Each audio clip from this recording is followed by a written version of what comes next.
lovelies, welcome back to Disorderly Tarot.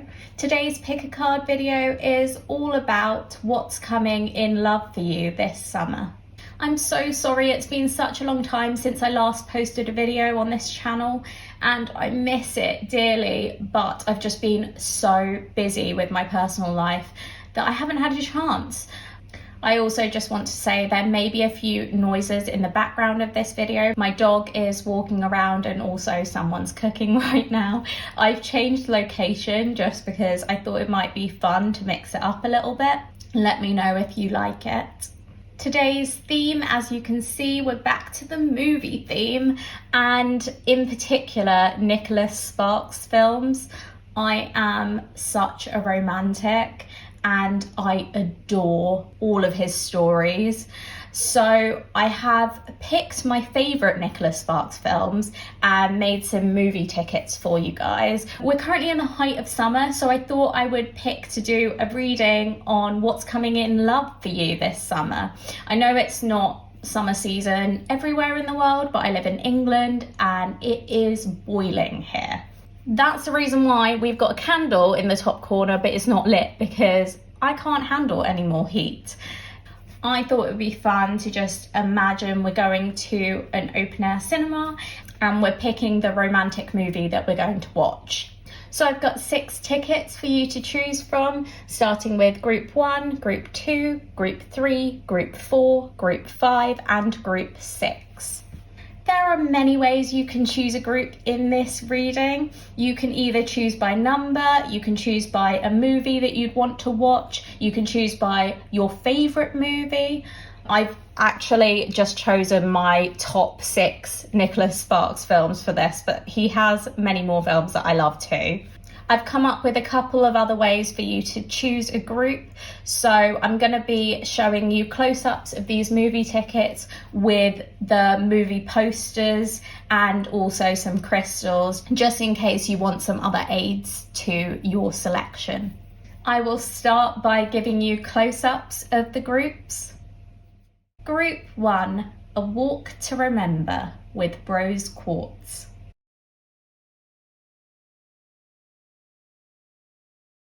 Group 2, The Notebook with Blue Lace Agate.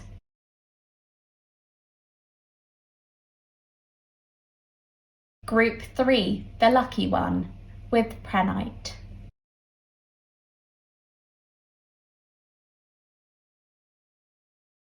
Group 4, Safe Haven with Lemurian Aquatine Calcite.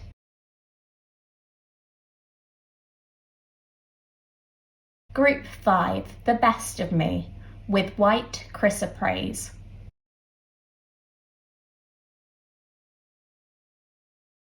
Group 6, The Longest Ride with Opalite.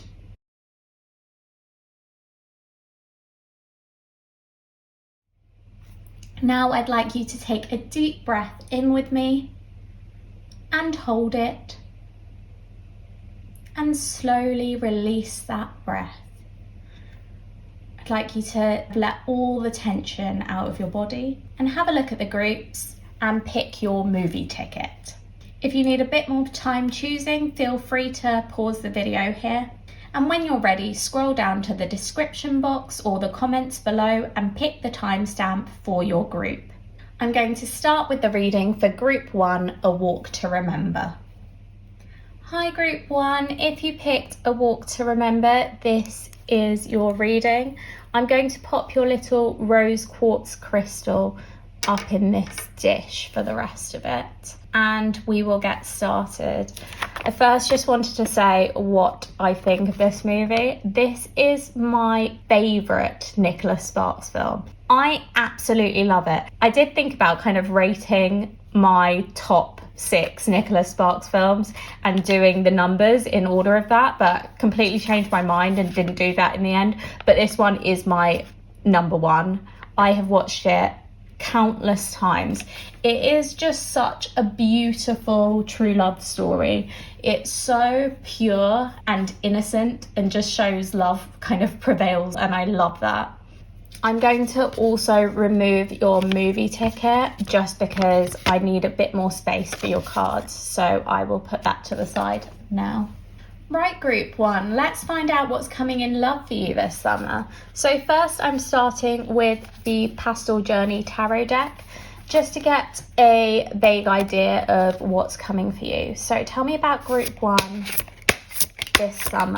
What's coming in love for group one? What have they got to expect?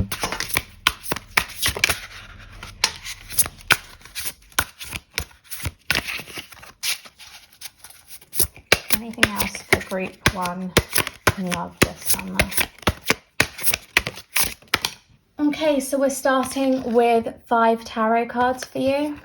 We have the Star to start your reading. And the Star is followed by the 4 of Pentacles.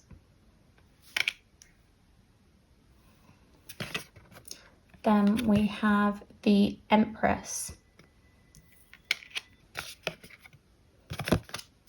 followed by the 3 of Swords. And lastly, the 5 of Cups. Oh, group one, I kind of want to give you a hug because this is, wow, a wild summer. A lot's going to happen. And I think by the end of it, you're going to feel absolutely worn out and exhausted. I do see heartbreak. So every tarot reader is different, but I always see the 3 of Swords as heartbreak. I see it as just kind of that feeling in your heart. So it doesn't need to be heartbreak over something romantic in every reading, but it's that feeling where your heart kind of tightens in your chest. And with the 5 of Cups, I'm also seeing someone who's just very sad and down. So there is an element of that in your love life this summer. However, there are very positive elements too. So with the Empress, it's someone who is really happy, is full of compassionate energy, is caring, kind, loving, abundant too, like basically feeling at a high point in their love life. I get that with the Star too. It's like you're experiencing something really unique this summer, something that is out of the norm for you, but is making you so happy beyond belief. It's kind of like a wish coming true. It's something magical that's happening in love. With the 4 of Pentacles, I'm seeing someone who is very aware of the potential for heartbreak. So I'm seeing you, group one, as wanting to be quite reserved this summer.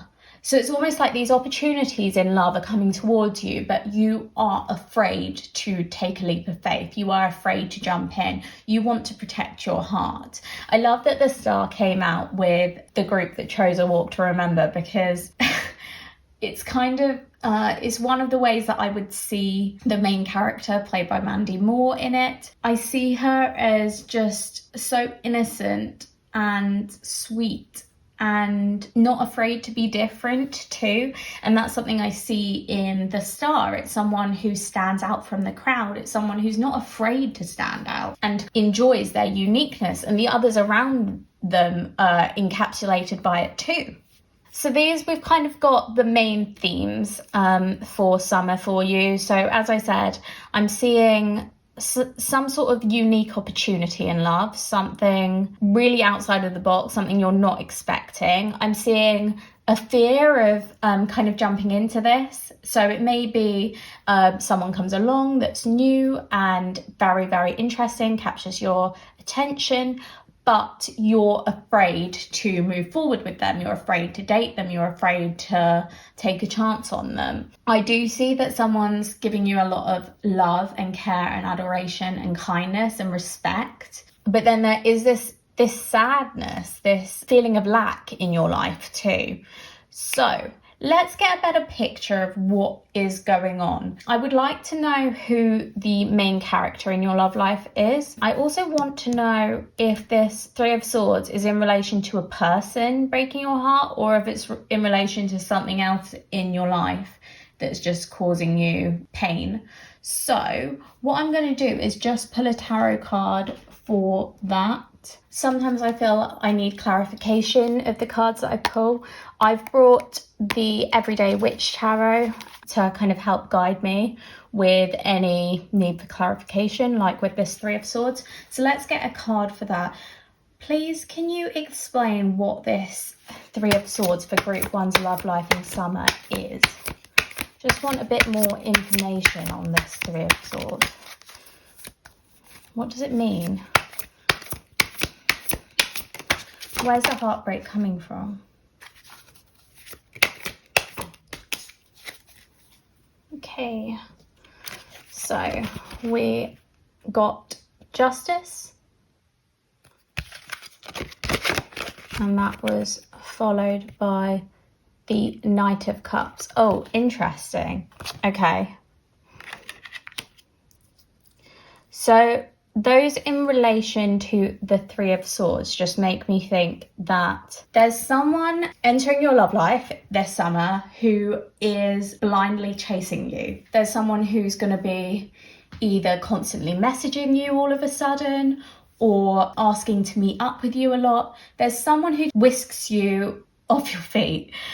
I'm seeing Justice as kind of, you know better, that's what I'm hearing. Maybe in the past, this might be the reason for this Four of Pentacles attitude that you've got too. Maybe in the past, you've been susceptible to going all in on relationships where you know there are like warning signs, you've seen red flags and you've just been blind to them or been ignoring them.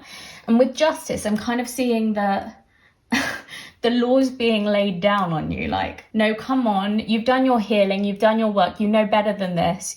You're not going to fall for that same stuff again. You're not going to fall into anyone's trap again. And I'm seeing that as there's going to be this summer, there's going to be someone who's chasing you. There's going to be someone who presents warning signs or red flags that you need to be aware of, and you will be aware of. And there's going to be this temptation to just kind of ignore them and be swept up off your feet by this admirer. However, this is a warning that it's going to result in heartbreak and potentially just kind of upset too, or a feeling of, I should have known better than this. However, I don't want you to be too put off, because I want to remind you that I also see the Empress and the Star. And I actually think these two are representing, we'll see when we get a few more cards in a sec, but I think these two are representing someone else who is in your love life in summer. So it may be someone that you already know, or it may be someone new to you. But I do see that there is someone who really does care for you genuinely. And I think that's going to be obvious in how they present themselves. If they don't have these red flags that this other person has, if they are continually asking you questions and wanting to get to know you well inside out, rather than, I think this person may come across a little bit more boastful or a bit more conceited, where they talk about themselves endlessly. So I think there are going to be definite distinctions between the two. So it will be obvious to you who is likely to be kinder to you in the future and who you have better potential with. But I think this is very much your energy. You are this Four of Pentacles. You're feeling scared. I think, especially from trauma of the past, I'm feeling like you have not been treated well by people before this. I don't know whether it's earlier this year or it may have been last year even, but I'm seeing kind of fairly recently, people have really caused you some like great heartbreak and some great trauma, and you have moved on from it, you have recovered from it.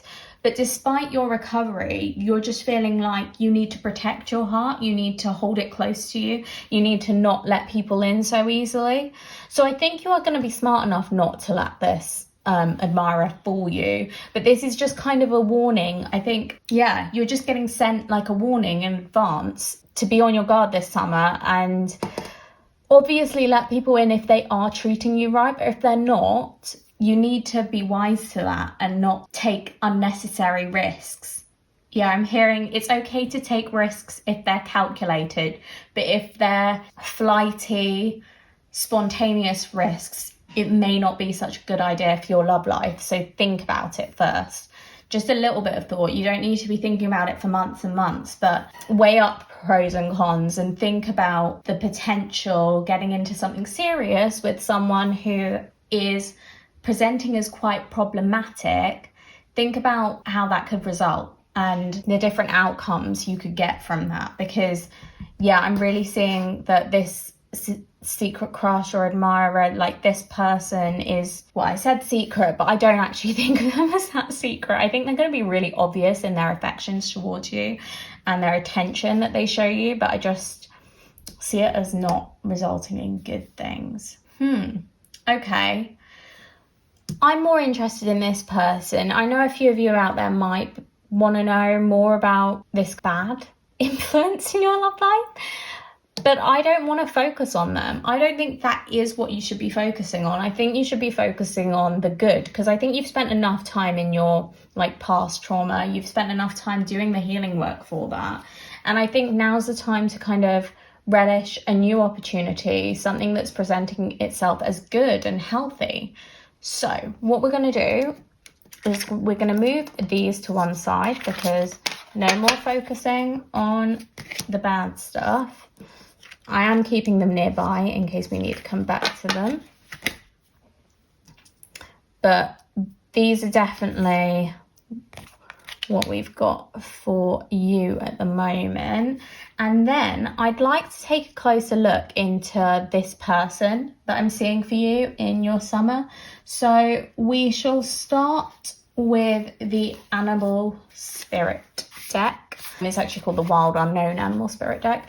But I just want to get a better idea of who this person is that's coming into your love life this summer, group one. So tell me about who's coming in. Who's the main character in your love life this summer?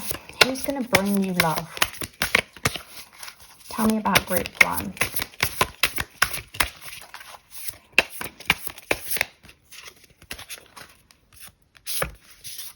Feeling that one.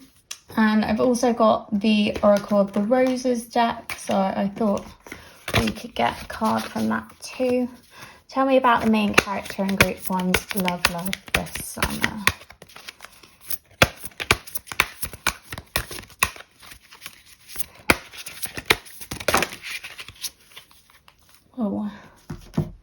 Oh my god, that makes so much sense. Right, we'll come to that. I wasn't wanting that many cards, but they came out, so we're gonna go for it. I like to do one positive and one negative from the Archetype Cards, so we'll do that too.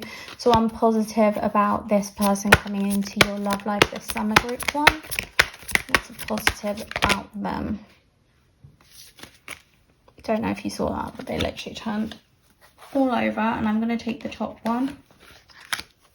And then we're going to get a negative too. Tell me a negative about the main character in your love life this summer, group one. I want to know about group one's main character in their love life. A negative.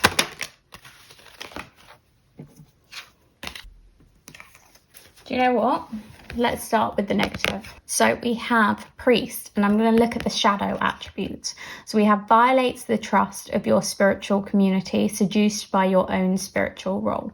So I'm actually seeing that as someone who, oh, really interesting. Okay, I'm seeing it as someone who is quite spiritual, really, but so much so that it may take up all their time or consume their life. They may also see themselves as not a god, but someone who is right a lot of the time. They can be a little bit stubborn. Yeah, I'm hearing like, yeah, I'm right, listen to me. I'm getting kind of Taurus energy. I've got some zodiac charms, so we'll have a look at that later, but yeah, that's what I'm getting at the moment. Let's have a look at positive. So we got a card for positive too. We have Mother. Again, I'm going to read the light attributes. Nurturance, patience, unconditional love, joy in giving birth to life. So this goes so well with the Empress. I see them as someone who just wants to shower you in affection and adoration and attention, and they just really want to care for you and look after you. I see them as very kind-hearted, very loving, passionate too, but yeah, just so warm. I think they're really going to cheer you up. If you're ever having like a down day, they're going to give you that boost that you need to keep going. Next, I wanted to see what we got for their animal spirit. So we have Zebra. That's really interesting. I'm gonna actually read from the guidebook for the zebra because I don't know the animal spirits off by heart. I know vaguely what they can mean, but as I said, I don't know it that well. Eccentric, creative, visionary. Zebras are the most precious of gems. They are young at heart, well cultured, and have an undying curiosity about life.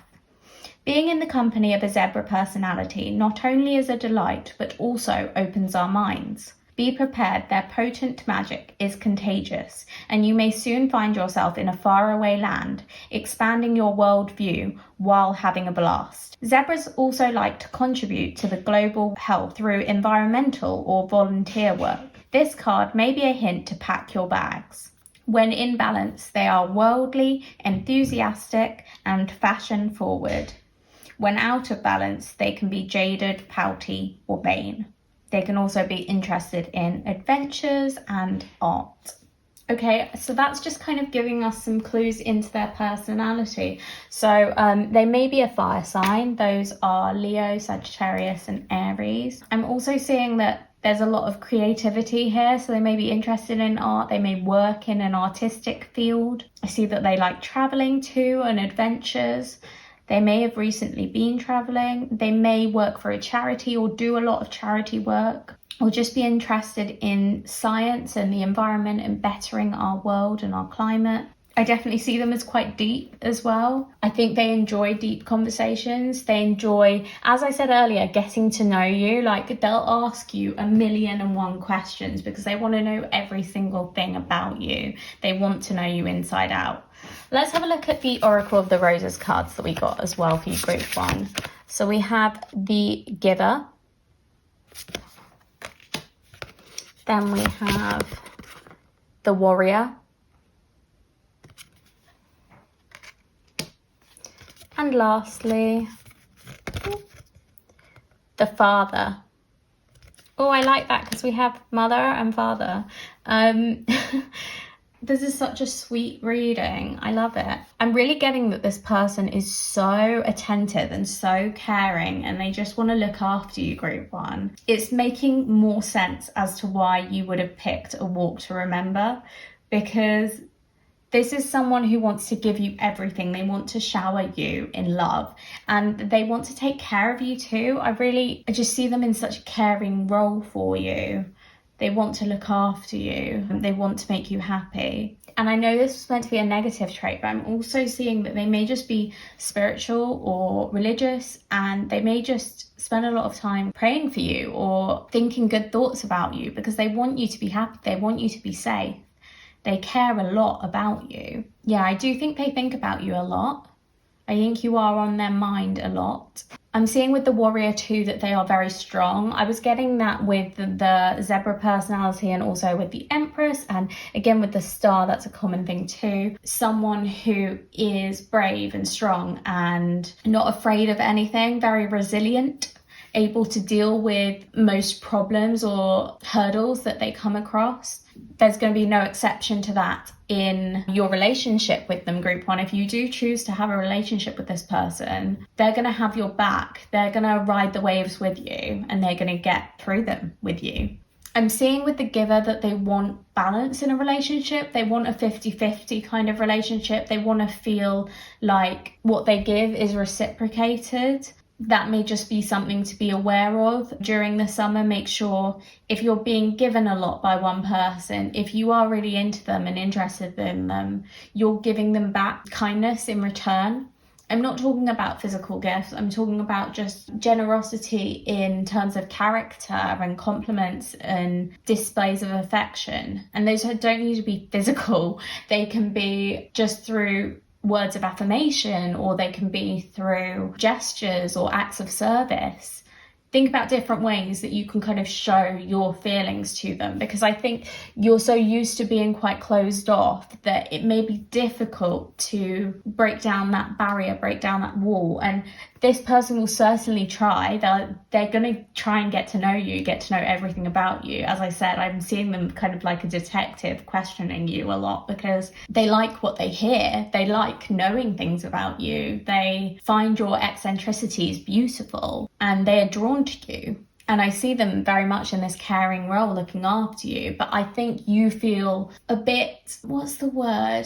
Suffocated at times, because you are terrified. You're terrified of falling for someone and them just disappearing on you or flaking on you or ghosting you. But I don't see that happening at all this summer with this person. I do see that, as I said before, with those other cards we had earlier, if you remember. I do see that with this heartbreak and loss feeling, but it's from someone who tries to get your attention and tries to divert your attention away from this person.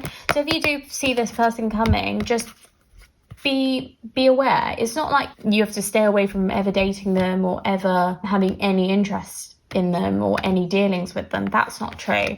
But you just need to be aware that of things that you've learned from the past, from love in the past, and not making... I just keep like feeling like, don't make the same mistakes again. And I know that's easier said than done, but this is just kind of a highlighted warning that, or a signal that it could lead to heartbreak if you do that. So just be aware of that and prepared for it this summer. Right, so that's all about your person. And we're going to put these to one side because I'm really interested to see more about what's coming in love for you this summer, a bit more detail on it, because obviously we've pulled out these cards at the beginning, and we also, I'm going to add the rest of your tarot cards because we also got these two earlier, and I just want to have a look and see if we've got any more indication of what's happening this summer for you in love. I'm going to start with some soul seeker signs. I don't think I've used these before in a reading, but let's see what we've got for you. So group one this summer, what's coming in love for group one this summer?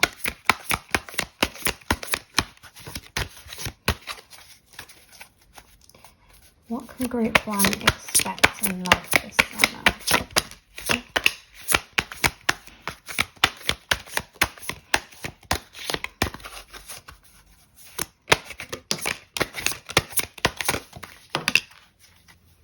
Okay, really bad at drawing cards because I always draw way too many, way more than I wanted. We have issues, problems, concerns, overthinking. Oh my goodness, right.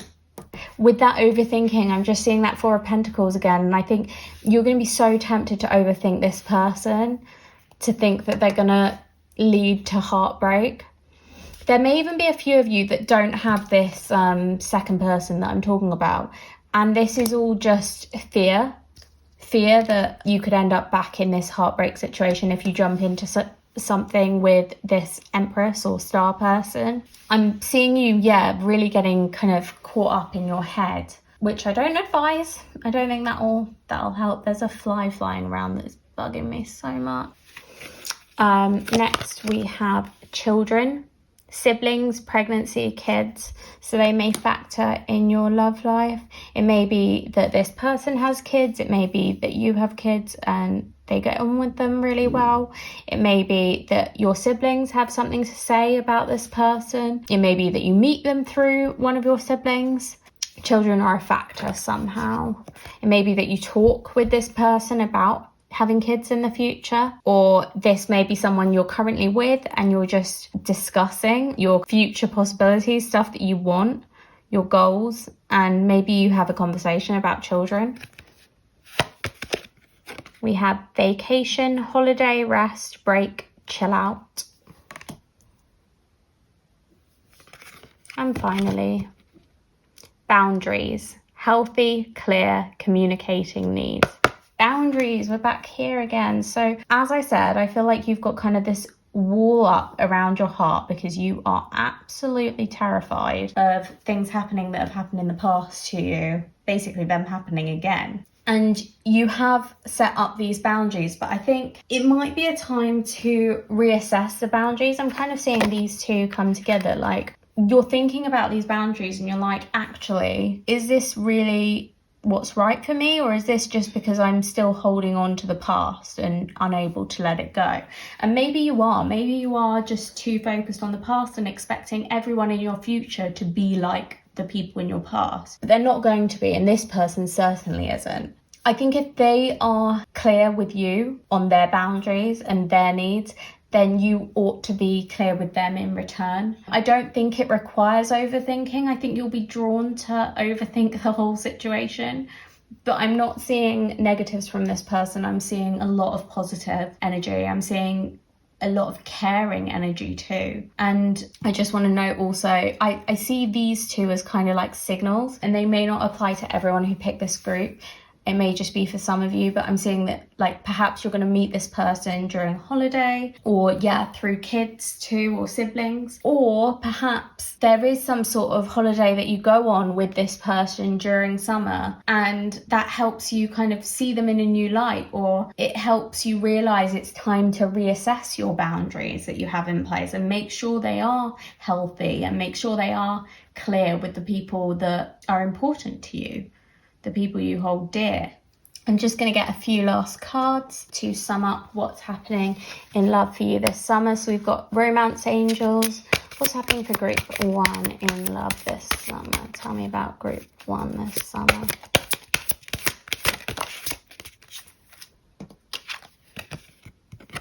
Deception. Someone is wearing a false self-mask in this relationship, right? This is back to this person, this Knight of Cups. Getting a few things.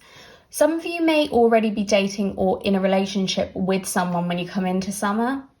And I think you're going to know immediately if you fall into the category where the person that you're already with or dating is this person, or whether they're this person. If they're this person, something's not right. There is some sort of lie or deception. There's something you can't trust about them. And I feel like this isn't like a surprise to you. It's something that you felt in your gut, like something that you felt is wrong for quite some time. And this is just, again, an indication that yes, it's time to move on from this person. It's time to let them go. There is better out there for you. If you are resonating with that, I just really don't want you to get to this place of heartbreak and sadness. But I want you to remember that there are silver linings. Like if you do get out of this situation that is making you sad, that is making you feel anxious and like you're always overthinking, you will feel so much better, and it will lead to better things and good opportunities out there. So it's okay to let this go. As much as it may be difficult at first, it's worth doing. For the people who don't resonate with that, I do also see that, as I said, there is someone who's trying to win you over in the summer who I think just... I'm getting again with this justice. Immediately you know that there are issues with them. You know that they aren't to be trusted. So I don't see this deception as being something that comes out of the blue. I see it as something that you were aware could be coming for quite some time now. And it's not taking you by surprise in the slightest. It's more just confirmation that you were right about them. They weren't to be trusted, and it's time to distance yourself from them and move away from that. Yeah, the main message, let this person go. You know who this is, let them go. And if you don't know who this is currently, like coming into summer, give yourself a bit of time, because this summer, I think there definitely is someone who is trying to worm their way into your love life, and you know they're not right for you. Listen to your gut instinct. It's telling you the truth.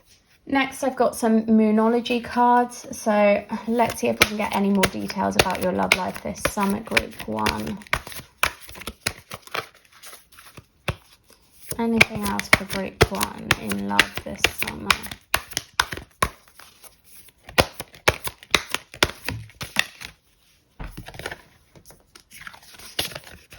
So first we have a personal issue reaches resolution, full moon in Cancer. Cool. So I'm seeing that as this. There are these issues. You don't need to be worrying about these issues. You don't need to be having anxiety about them, because there is a resolution. And I think that's in relation to this person, this Knight of Cups. You are freeing yourself from them. I think also any issues that you had with boundaries are going to become crystal clear. You're going to be able to fix that, sort that out. So again, no need to worry. Just be yourself and let in things that are making you feel good and dismiss anything that's making you feel bad. We also have bring love into the situation, new moon in Aquarius. Don't be afraid to love. Don't be afraid to enjoy those moments. I feel like even though we had the tarot cards kind of come out relatively in this order, I do actually see this happening quite early on in summer. I see the kind of hurt, the heartbreak, the deception happening early, and then I see you moving into a place of love. And this individual, this main character, is going to help you with that. They're going to make you feel worthy, because you are worthy. I just realised I didn't get a zodiac sign for them, and I'm just really curious to know a bit more about this star empress person who's coming into your love life. Can we just get a zodiac sign for this person that's coming into group 1's love life? A bit more information. So we've got Sagittarius there, and we've also got Capricorn. So they could be either of those signs. That does kind of make sense to me. I get that they could be very hardworking because I see them as confident. And I also get them being spontaneous and adventurous. Like, that backs up a lot of what we were seeing earlier, especially from that zebra card. We saw that they were kind of a creative, adventurous traveler type person. So yeah, it makes a lot of sense with Sagittarius. We also got warrior.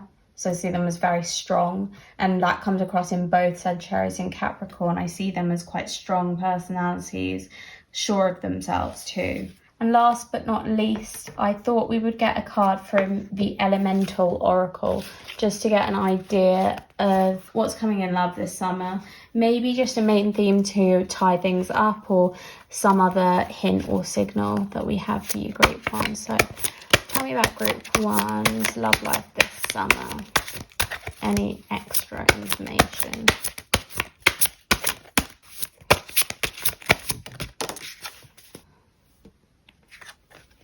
So we have water, creation, 29. Again, with creation, I'm seeing this person as like super creative who's coming in for you. And water, they may be a water sign too. I am getting that they're very in tune with their emotions. I got that with the Empress. Just trying to have a look through the other cards that we got. We had Zebra, which again, I saw that as quite loving in the way that they're very generous. With the Father, I just see them as someone who just wants to take care of you. And yeah, is very kind-hearted. Again, I got that with the Mother. Where's that? Here. And with the Giver too, like so caring, so nurturing, so loving, forgiving too, which resonates a lot with water signs. So those are Cancer, Pisces and Scorpio. So this may be a person who just wants to show you their love, and they want you to trust them enough to take down a few boundaries that you've got, but they don't want you to do so until you're ready, because they do really care about you, and they want you to feel like it's right with them before you give them a chance, before you take a plunge into a relationship or into dating them, or even into taking things a step further to a higher level in a relationship.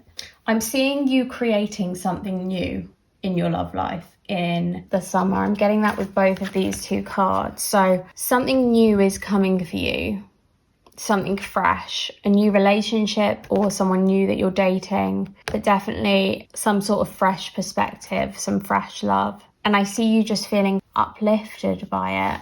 It's going to feel very warm and sweet, and I think it's going to rid you of any fear that you had previously and make you feel like, I don't want to say okay about this deception that you suffered by someone else, because I don't think you're necessarily going to feel okay about it. I think you're going to feel hurt by it, but this is just so much better that it helps you to move on from this mess over here. That's all I've got for you, group 1. I hope you enjoyed your reading. If you did, please hit that like button down below. I'd also love it if you left a comment. I look forward to reading through the comments after I post a video, just to hear what resonated for you, or if any of this has come true. I love knowing that. Subscribe to Disorderly Tarot if you haven't already. That way you can keep up with my new and latest videos. Thank you so much for watching. I hope you have an incredible summer. Bye. Hi Group 2. So if you chose to go watch the notebook, this is your reading. I'm going to pop your little crystal up at the top, and just wanted to show you your movie poster. I love the notebook. It's just a classic, isn't it? Like everyone, when you think of Nicholas Sparks films, it's definitely the go-to one. And I'm also going to put your movie ticket to one side. Right, Group 2. I'm going to do yours slightly differently to how I did Group 1's, only because I'm suddenly getting the feeling like I need to. So I'm just going to trust that instinct. And we're going to go for looking at the main character in your love life this summer first. So I've got the Animal Spirit deck to have a look at the main character for you. Tell me about the main character in Group 2's love life this summer. What are they like? Who's coming into Group 2's love life this summer?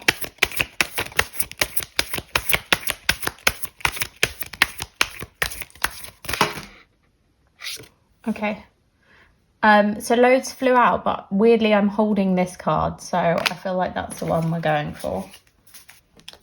So we have the dolphin, and I want to know a little bit about the dolphin, so I'm going to grab the guidebook. Innately intelligent, healer, light, blessings. The gifts of the dolphin are beyond what our human minds can grasp. Dolphin personalities are often drawn to the healing arts, as they are sensitive to the subtle and enjoy working on the level of spirit. It's easy for dolphin types to underestimate the impact they make in the world. These creatures play such an important role in the wheel of karma that coming in contact with a dolphin type will change the entire course of your day, and thus your life. This card can also indicate a profound blessing is on the way. When in balance, active healer, strong spiritual practice. When out of balance, underestimates own power. To bring into balance, like-minded spirits. So with that alone, I see them as kind of a healer, someone who wants to take care of people, someone who likes to make people happy. I also see them as someone who is quite emotionally intelligent and someone who likes to surround themselves with other happy, vibrant people. I also noted on that description there was stuff about blessings and kind of like dreams coming true. I'm seeing this as wish fulfillment. I'm seeing them as making your dreams come true, Group 2. It's just making so much sense to me that you picked the notebook. And we've also got a dolphin character who is sensitive, emotional, but also, and will surrender their whole life to you, like devoted. And at the same time, really adventurous and spontaneous. It's just so much like Noah and Ali's characters, Noah especially. So it just makes a lot of sense that you would have picked this group. Let's get a little bit more information. So I want to get a positive and negative aspect of them. So we've got archetype cards for that. Should we do negative first? I always do negative first. I like getting it out of the way. Negative attribute of this person, this dolphin person that's coming into your life, Group 2. Okay, feeling like it's this top card. And let's get a positive attribute of this dolphin. Okay, so for negative, we have child, orphan, and I'm going to look at shadow attributes because we're looking at the negative aspect. Feelings of abandonment that stifle maturation. Seeking inappropriate surrogate families. So as a negative aspect, I see that as someone who may have had quite a lot of past family trauma. I'm seeing them as having quite a dysfunctional family. I'm feeling maybe in some cases abandoned by exes, by past relationships. And sometimes for that reason, they can form unhealthy attachments to people. However, I do see that as being more a trait of the past, and they're coming more into this kind of dolphin energy of attracting good people. I think perhaps because they're so sensitive and they're such a healing person, they would have attracted a lot of bad people in the past, people who wanted to absorb that energy, who wanted to steal their sunshine. Yeah, I'm just seeing that this person is kind of like a ray of light, and a lot of people are just, trying to steal that from them, trying to steal their goodness and turn them into a worse person, but they haven't let that get them down. I do think at times they can get upset about people who mistreated them in the past and how that impacted them. And I think they can be afraid of losing people. I'm seeing that very strongly, actually. Someone who's, really frightened of losing their loved ones. I think that's come from some sort of past issue. They may have lost a loved one through death or through just suddenly a lack of communication, like someone just ceasing communication out of the blue with them and them not really understanding why that person walked away from them. I think those unanswered questions are leading them to feel uncomfortable, lost, and kind of hungry for affection. Let's have a look at their positive traits. So we have a servant, and the light attribute is delight in serving others with a free and loving heart. Oh, that's so cute. And it makes so much sense with the healer, because it's just someone who wants to help people. It's someone who wants to serve people and make them happy. And yes, this person coming into your love life this summer, group 2, is beautiful. They are a beautiful soul. They're so empathic. They're so sweet and kind and loving and nurturing, and they just want to make people happy, and they want to help people. They want to make the world a better place. They don't want any of this negative energy that other people seem to be bringing to the world. They just want things to be nice and happy. And they're going to do their best to bring more happiness to the world and bring happiness to you as well, group 2. I really like the sound of them. I've got some Oracle of the Roses cards because I wanted to have a look into their personality a little bit more. So tell me more about this dolphin person for group 2. Tell me what they're like. What's this dolphin person like? Any more information about this dolphin?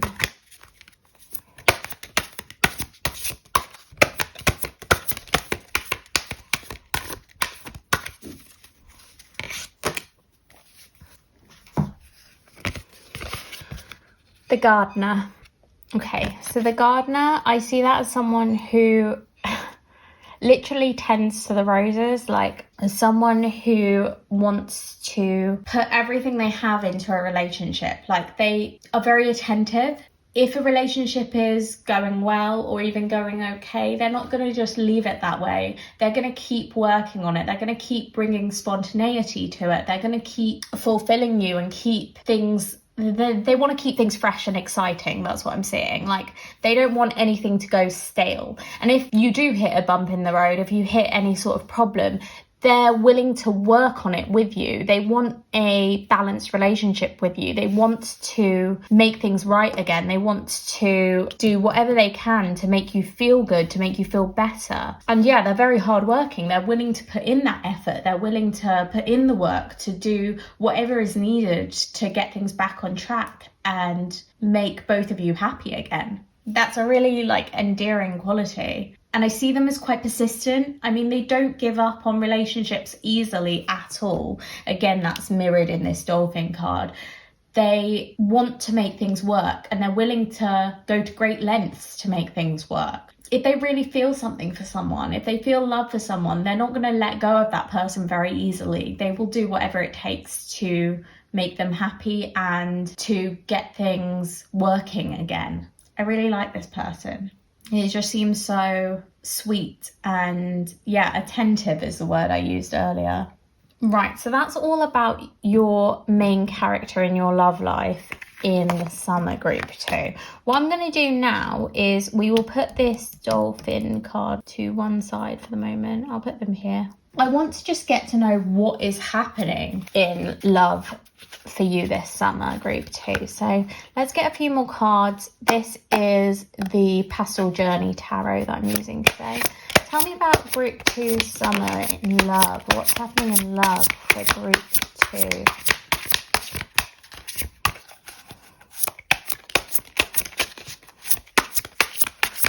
What's happening in love for group 2 this summer?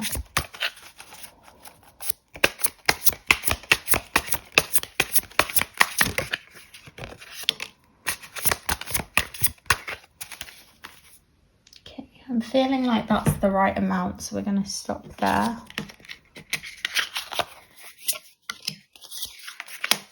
Oh my goodness, okay.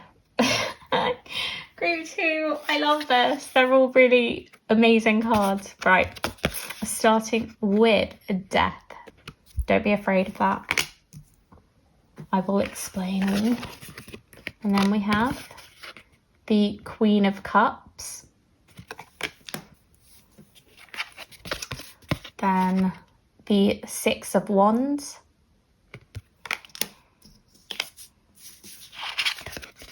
And lastly, the Knight of Wands. I don't know where to start group 2 because I absolutely love these cards. They're beautiful. I guess we'll start with death because it came out first. Death signifies an ending. It signifies transformation. It's an ending and a new beginning to follow that. In other decks, we kind of see, I suppose, like the Grim Reaper, we see ending, death. But then sometimes, I know in the Everyday Witch Tarot, in the background you can see 2 doors. I don't know if it's 2 doors or 1 door, but definitely one of the doors is slightly ajar, it's slightly open, and it's just signifying that even though there's an ending to something, there's a new beginning to something else. Like that door's opened for you. And I'm seeing that in terms of love. So I think you're putting some sort of relationship behind you. Maybe you've been dating someone recently, or maybe you've just come out of a relationship, or maybe there was a relationship that ended a while back, but you took some time to heal from it. But now I think as you're coming into summer, you're in a place where you're open to love. I just want to note, for those of you who pick this reading and you're already in a relationship, this does not mean that that relationship is going to end. I don't see that at all. But I do see it as an ending to something. So it may be an ending to a problem that you've encountered in your relationship. At the beginning of your summer, I see a conclusion to it. I see an ending. So you're getting past whatever that problem is. For the majority of you, though, I do see this as kind of ending of a relationship that wasn't working for you. And I think as you come into summer, that's already happened. I don't feel like you're ending a relationship and dealing with that loss through the beginning of summer. I feel like you've already done that, perhaps recently, perhaps a little while ago now. But if it is just kind of someone that you were dating, it may take you a lot less time to kind of get over that and heal from it. So that could be at the very beginning of summer if that is the case. Anyway, it's an ending, it's a conclusion, it's leaving something behind you that was not serving you, that was not helping you in any way.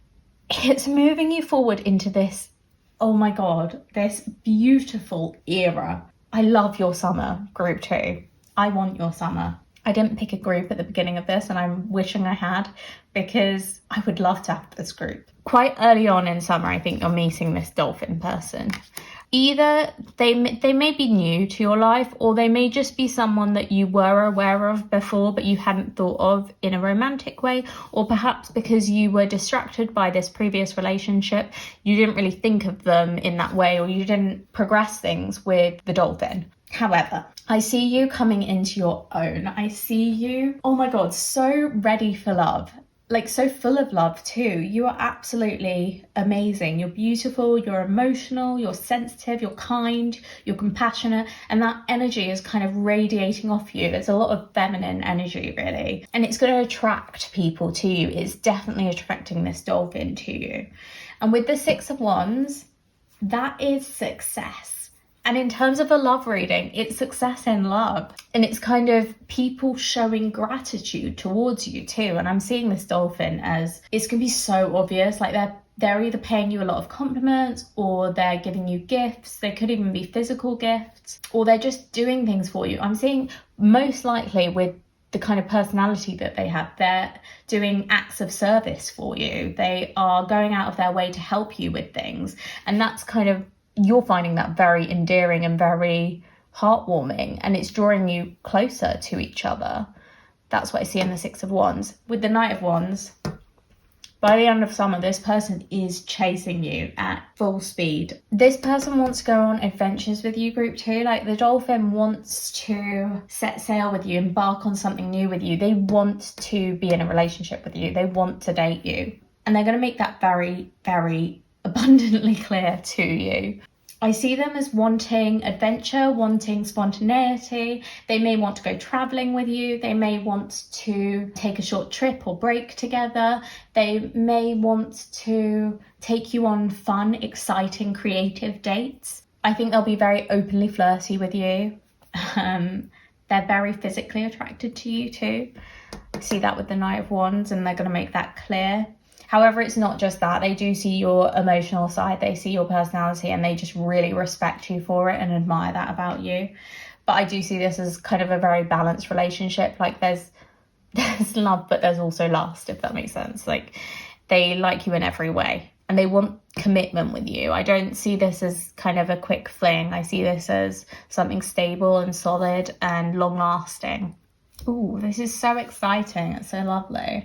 I want to get some more cards to get a bit more information for you.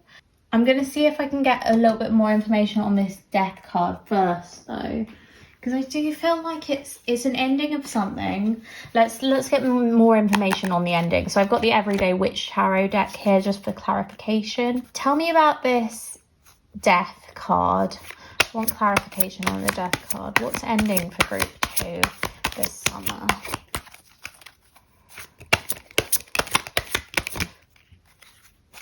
Whoa. Okay. That card flew across the room. Give me a moment. Okay.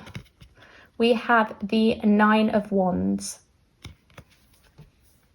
I like that. So that's what we got for this death card. Makes quite a lot of sense to me. I feel like you're not going to be in this energy of feeling like you're having to fight a battle that you didn't start. Oh my goodness, I'm getting so many messages. Group 2, I feel like you have been fighting for something really hard during the spring, or maybe even during the winter, that either you didn't really want, or you didn't cause it in the first place. You didn't cause all these problems, but you were the one who had to deal with them all. And this is in terms of your love life. You being in a relationship with someone who was causing a lot of issues or a lot of drama, and you always had to be the one to get them under control or to calm them down or to alleviate stress on your ex-partner or someone you were dating. Or it was just a very difficult time in dating them. Like, nothing seemed to be straightforward, nothing seemed to be working out. I just see a lot of struggle for you, but this is an end to that at the beginning of summer. Like, you're putting that behind you. No more struggling, no more trauma, no more difficulties, and things are getting so much easier from here, especially with this dolphin person. So it's time to kind of let that go, move on from that, stop worrying about that, because your future, it's not going to continue in your future. Your future's looking way brighter than that. That was interesting just to get a look at that. I'm going to put that to one side and we'll get a bit more information about your love life this summer, group 2. So I've got the Soul Seeker Signs deck. Tell me about group 2's love life this summer. What's coming in love for them?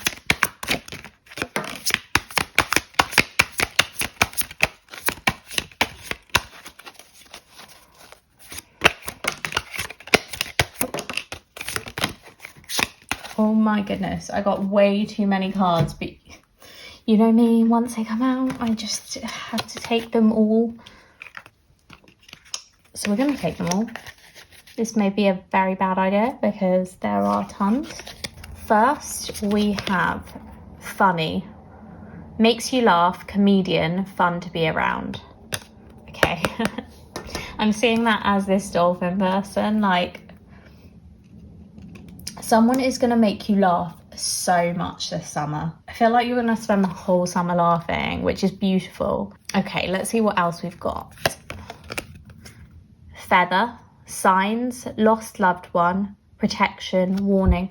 Okay, that is making sense with that death card that we have, especially with lost loved one. I did touch on that, kind of an ending to a previous love. I'm not seeing so much the warning, so I don't think you need to worry about that. I'm just seeing that there may be some sort of relationship or dating that you're putting behind you. There may be someone you physically lost. I mean, the death card doesn't usually represent someone dying, but it can. So I'm not going to rule it out completely.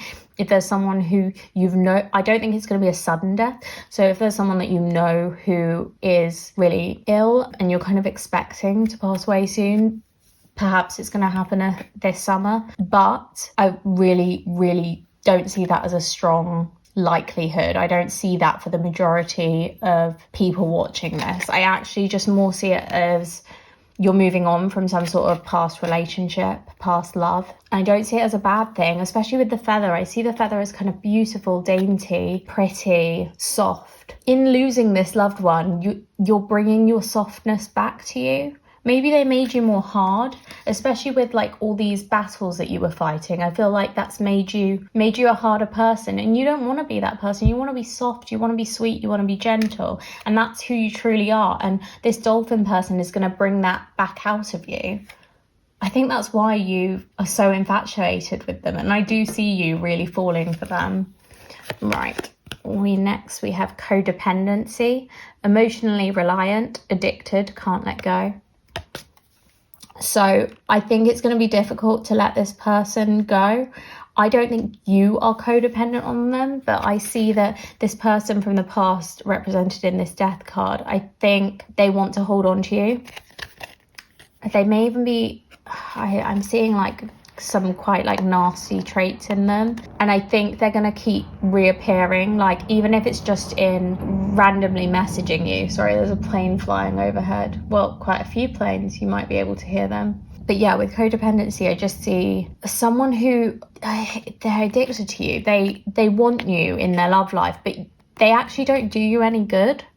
And you've realised that. That's why you wanted to move on from them. That's why we've got this death card, and you're really feeling in your power afterwards, after letting them go, because that was what was right for you. But I think they're going to keep trying to creep back in. So maybe that's what this warning is about, like just ensuring you don't let them back in, because they weren't good for you. And you're going to know if they weren't good for you. You know it deep down. So hang on to that intuition and follow it. Don't let them back in. If they don't deserve you, don't let them have you. And don't let them suck the life out of you either. We also have vibration. Raise your vibration, energy shift. That's really nice. And that is what I see you doing, because you're coming out of this 9 of Wands energy where it's just so much struggle and hard work. And you're going into this 6 of Wands and Queen of Cups energy where you're just emotionally available and happy and successful and thriving, really. I love that for you. You are raising your vibration. It's beautiful. Such a good shift. Then we have obstacles, blockages, detours, delays.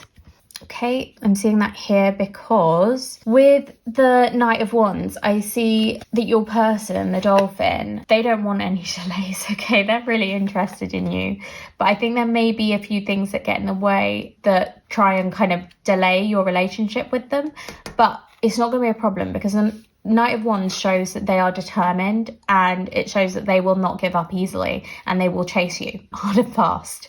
So I don't think you need to worry about these obstacles, because I think they will kind of weave around them. And if they want a relationship with you, they're not going to let go of that easily. They're going to fight for that. Obviously, be aware of the obstacles and try and help them with derailing the obstacles and getting rid of them. But I don't see it as a big concern.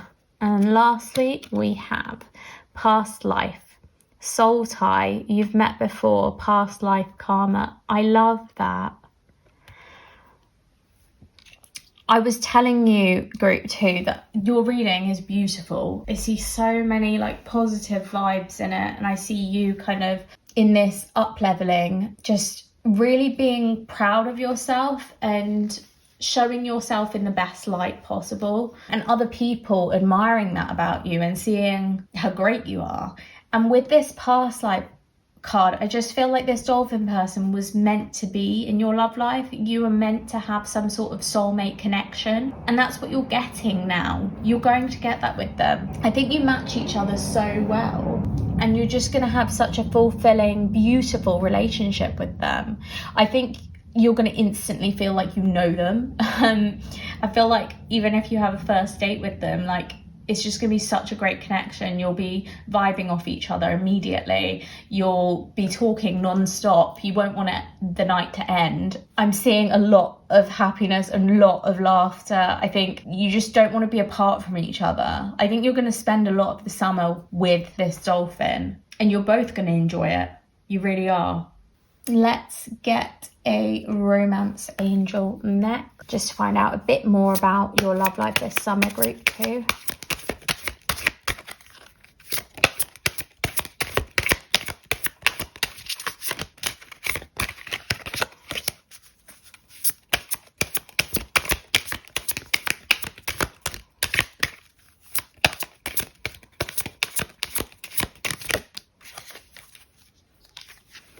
We have, give your relationship a chance, work on your partnership. So I think this is talking about these obstacles. So I think when you're with this dolphin, or pursuing this with the dolphin, so you may just be dating, you may just be getting to know them a bit better, or you may be getting into a relationship with them. But I'm seeing that, yeah, it's time to give that relationship a chance. And I think there will be a few obstacles that get in the way, and there will be this person from your past who keeps trying to pull you back, but you need to just say no to them, push them away, and give this relationship the best chance it can have. It will require work. It's not all going to be plain sailing. It never is.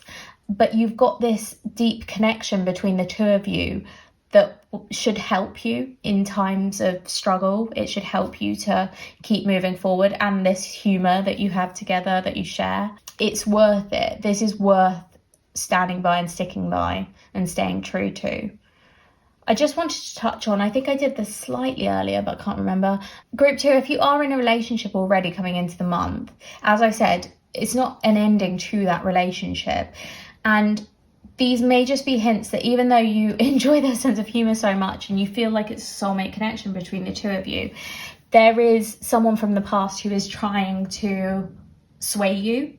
And all you need to do is just stay true to yourself and stay true to this connection and work hard on it to overcome any problems, any delays or blockages, as it says. It's going to be okay. You're going to get through summer and you're going to actually have an incredible time. But there are going to be these little things that get in the way every so often, and you need to just be honest with your partner, and you need to fight off any problems. You have the courage in you to fight problems off. With this, I can see that you are so resilient and so strong and so brave. So use that power to just kind of get over those last few hurdles, because you can do it. You really can. Let's get some last bits of information. So I've got the Moonology deck. Tell me about Group 2's love life this summer. And I've also got the Elemental Oracle. Group 2's love life this summer. Any last information?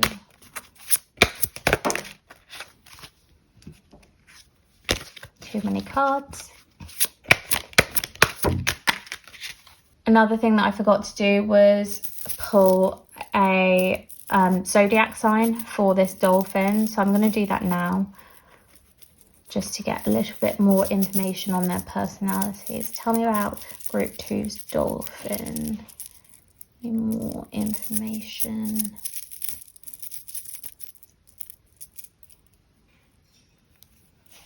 Okay, so we have Sagittarius. Sagittarius keeps popping up, and Capricorn. Oh my goodness, I think we got the exact same two signs in the last reading. If you were drawn to Group 1 at all, perhaps that's why.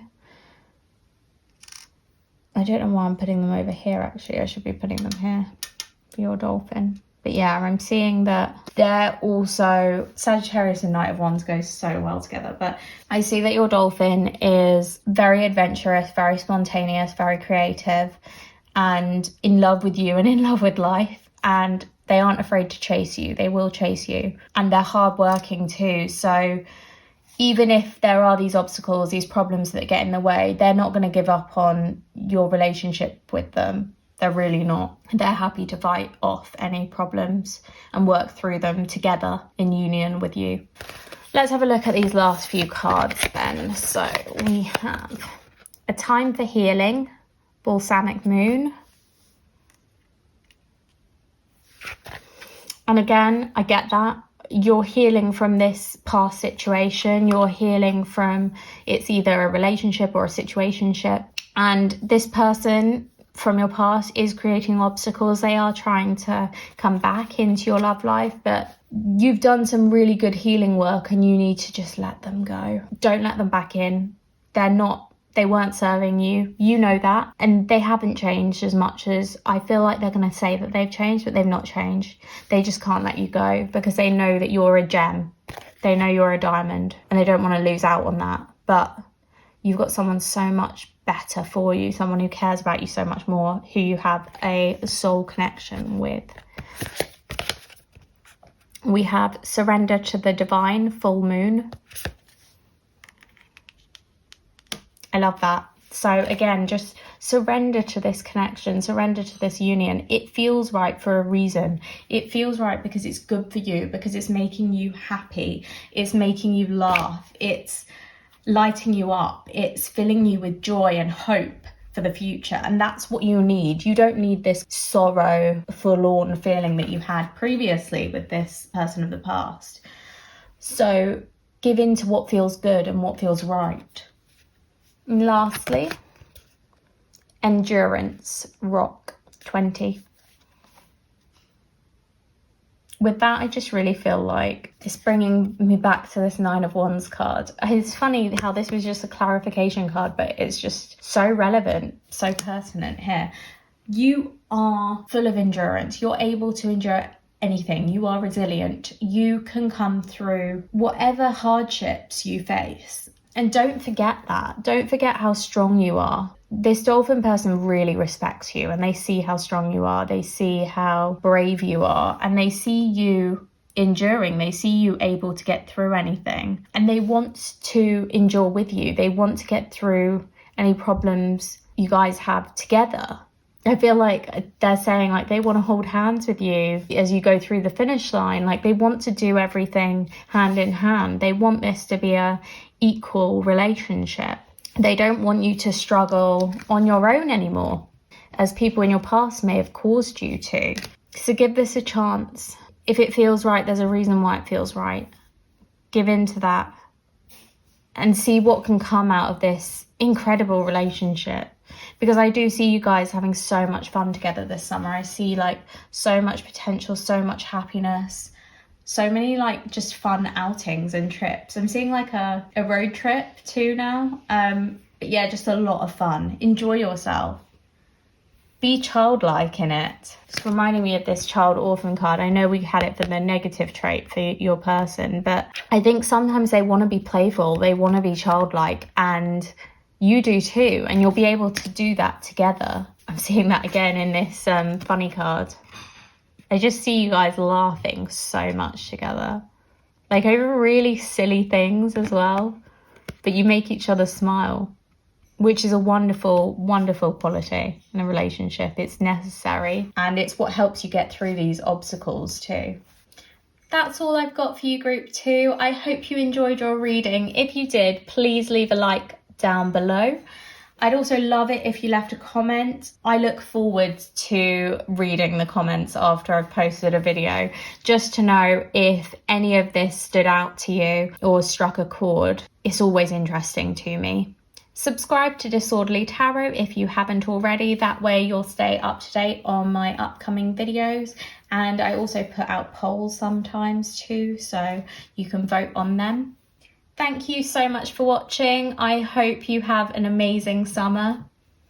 Bye. Hi group 3, if you picked the lucky one, this is your reading. I'm just going to pop your little crystal in this dish at the top here for you.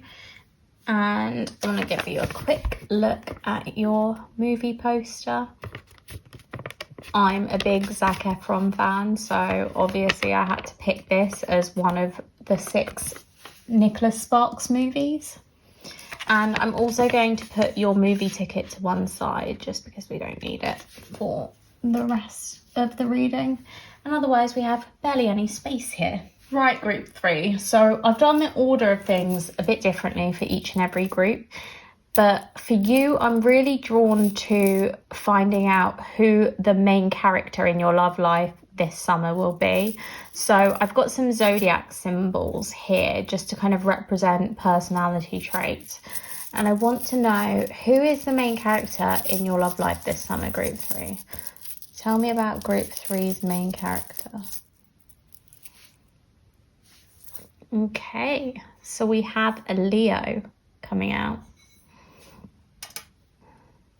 What I am going to do is pick out a second one, just because I'm feeling like that's the right thing to do. Tell me about group 3's main character in their love life this summer. We have Cancer as well. So either Leo or Cancer, which, funnily enough, they're both summer signs as well, because Leo's generally July, August, and Cancer is June, July. So fits with the theme nicely. Leos usually represent very bold, colourful, vibrant, confident, dramatic people. And Cancer represent, also Leos are very generous too. Cancer represents emotional, caring, can be needy at times, loving, nurturing, warm individuals. I want even more information on this kind of main character in your love life this summer, group 3. So we've got the animal spirit deck here.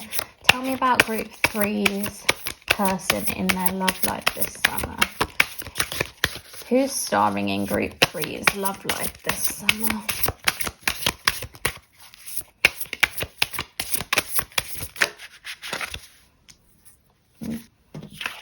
So we got the oyster. I want to find out a bit more about them, so I'm going to get the guidebook. Patient, secret keeper, hiding inner treasures. The focus and determination of the oyster is unmatched. Anything an oyster personality puts their mind to, they achieve with grace and charm. The only problem is, oyster types often take their inner gifts for granted.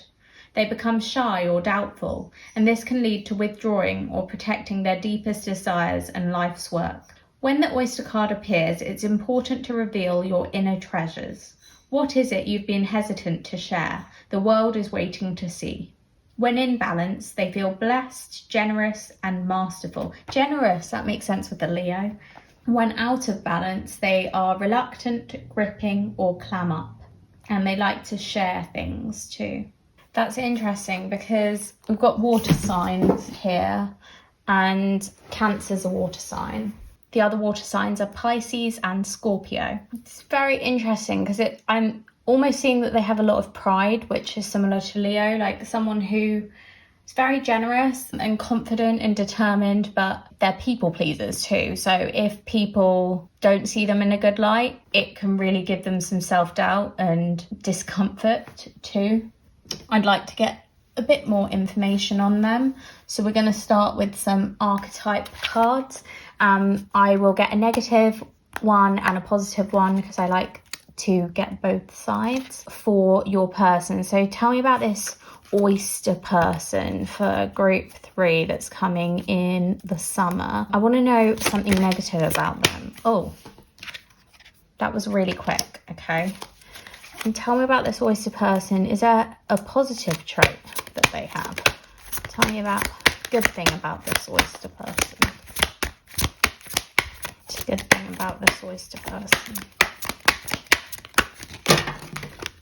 Right, so although like a ton of cards fell out, there are 2 that really stood out to me, probably because they were both on top. So I'm going to take both of them.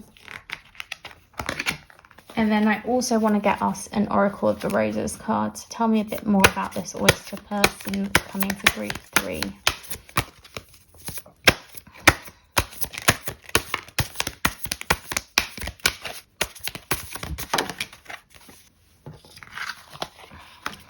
Okay, so let's start with the negative to get it out of the way.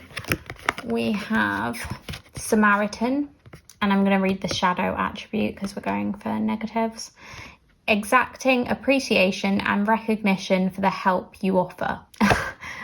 Makes a lot of sense with Leo. So I think this person is someone who wants recognition and likes recognition and feels the need to people please as well. I'm really getting that. I already mentioned that for the oyster. They're just someone who likes to be recognized and likes to be praised. It may have something to do with their love languages too, like perhaps theirs is words of affirmation and they need to know that you love them through compliments and through words. Let's get a better picture of this person. So some positive traits that we've got. Child eternal, determination to remain young in body, mind and spirit, ability to see things with fresh eyes. So someone who's quite youthful and also intelligent too, because is able to see things with fresh eyes. I see that as kind of gifted in having unique approaches to things. They think outside the box. Childlike, I like that too, because again, I'm seeing a lot of Leo energy, like someone who's just very carefree and youthful and spirited. And then we have Goddess.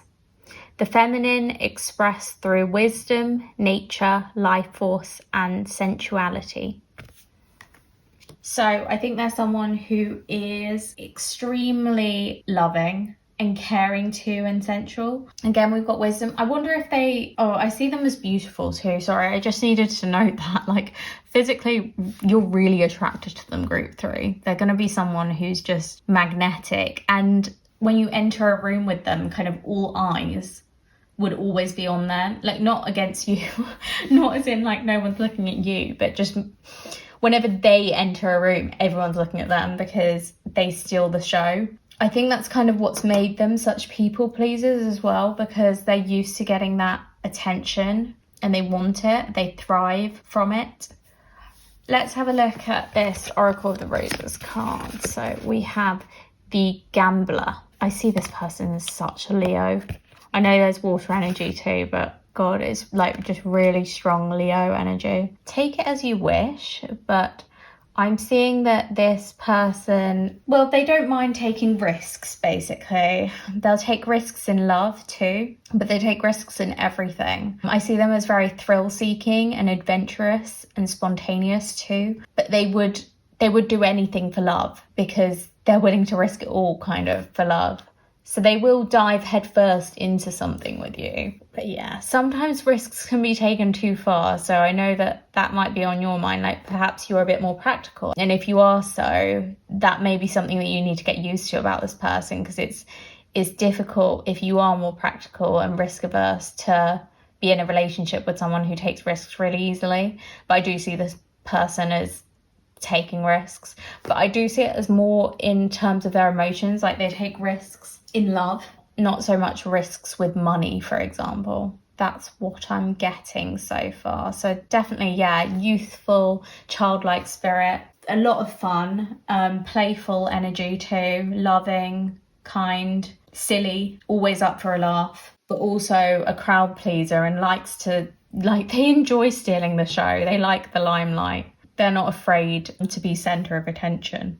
But sometimes it can cause them some issues because people pleasing, it's a strange game. Like, sometimes people can take that too far and it can give them a worse perception of themselves. It can give them lower self-worth because they put too much attention on, well, too much emphasis on the view others have of them. Right. What I'm going to do is get more of an insight into your love life this summer. So let's put these cards aside. We're going to keep the oyster card because they are the main character in your love life this summer. So we're going to keep that out.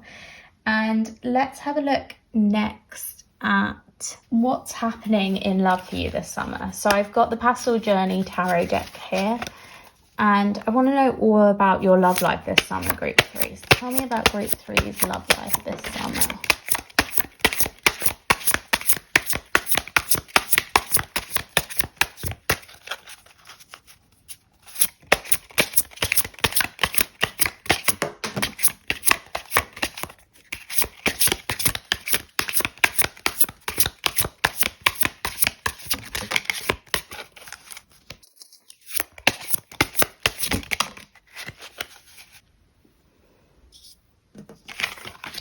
I did see some major arcana energy popping out, so I'm very excited. First, we have the 10 of Cups to start your reading. Oh my goodness.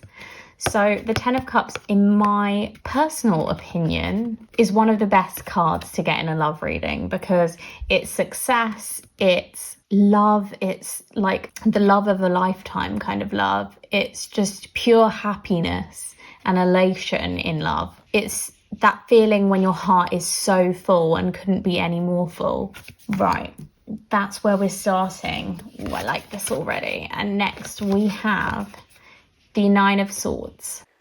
Hi, Editing Kiki here. I didn't like my interpretation of the 9 of Swords, so I'm just inserting it here.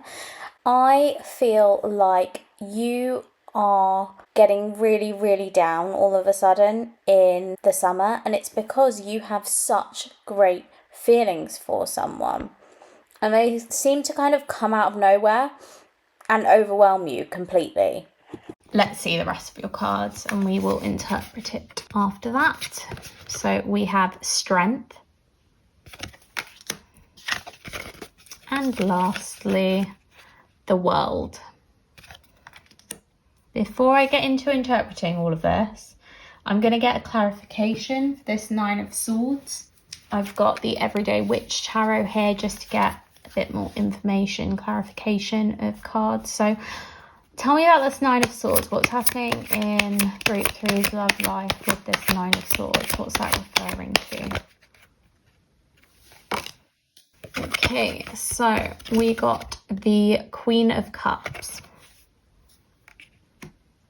when asking about the 9 of Swords. So with the Queen of Cups, I always think of someone who is very giving, like endlessly gives and gives and gives, and wants to help other people and heal other people and serve other people. And with the 9 of Swords coming up, I feel like you're feeling completely burnt out after being such a nice person. I feel like you go out of your way to love with reckless abandon. Like you will give your full self to a relationship. You'll give your everything to it. And I think that's fallen in your face in the past. I feel like people have taken you for granted and taken your love for granted and treated you with less respect than you deserve.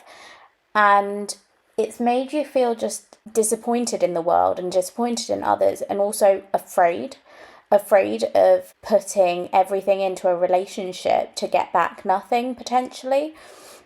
And I think when you're having this 10 of Cups feeling of just successful love, you're just so scared. You have all these anxieties eating you alive. I'm definitely seeing that in the 9 of Swords, about what if suddenly they break it off, or what if suddenly they don't want this anymore, or what if I'm thinking I'm committed but they're not. It's just this fear, and you're being encouraged here to have strength and to kind of ride out the wave and tell yourself you can do this, you can be your loving, caring self, you can put everything into this, and it's not going to be overlooked.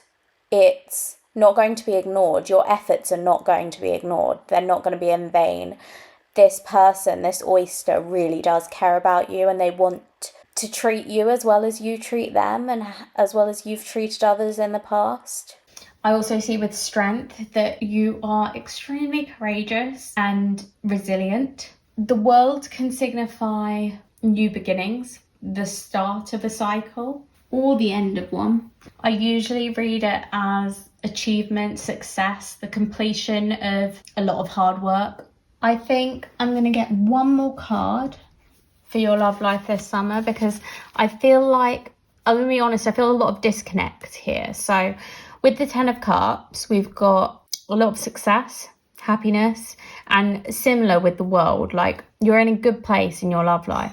But then there is this hint of feeling overwhelmed with worries. And I'm wondering what the reason for that is. And I'm also seeing with this strength card, maybe you need to use your strength to overcome these anxieties, to overcome the hurdles. Be strong through a time of, I think, difficulty. So I feel like there's difficulty. Right. And no, I don't need another card because I've got what this is.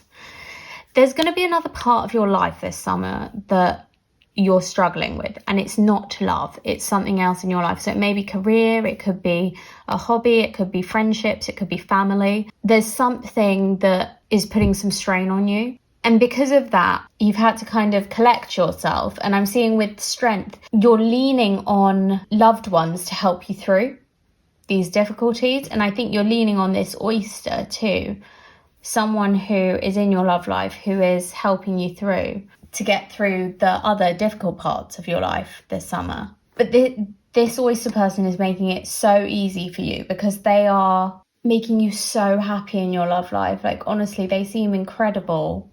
They seem like the one for you. And I don't know if this is a new person that you're meeting or if this is someone you're already with, but I just feel like they're giving you such fulfillment. I want to note that for a few of you who pick this group, this may not even be a romantic partner, but it may be someone who's like a family member or a best friend, some other type of soulmate who just makes you so happy and helps you through any hurdles that you're facing in the rest of your life. I do see that there's someone you can lean on at the moment. There's someone who's going to help you through so that life is less of a struggle for you. Interesting. Right. Let's get a few more cards to get some more information. I've been doing everything in the same order and I like switching the order up. So let's start with the Elemental Oracle just to get a bit more information about your love life this summer, Group 3. Tell me about Group 3's love life this summer.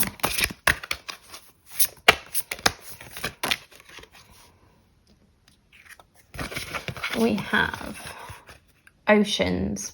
Oh, Bravery, it said before I dropped it. Sorry about that. Bravery. I like that. And 30 as well, maybe significant. With the Oceans, again, I'm thinking of water signs. I don't know if that's significant to you. Maybe you're a water sign, but maybe that's where some of your placements are in your chart. Or it's just this person, this oyster person who's helping you out. But with Bravery, it's, again, encompassed in this strength, isn't it? You're so strong, Group 3.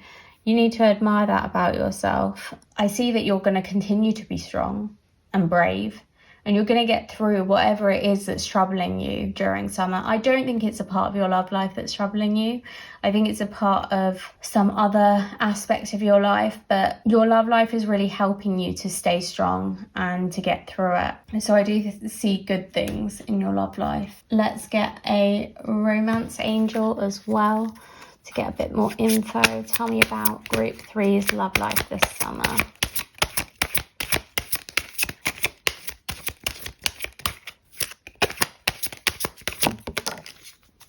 Sweet.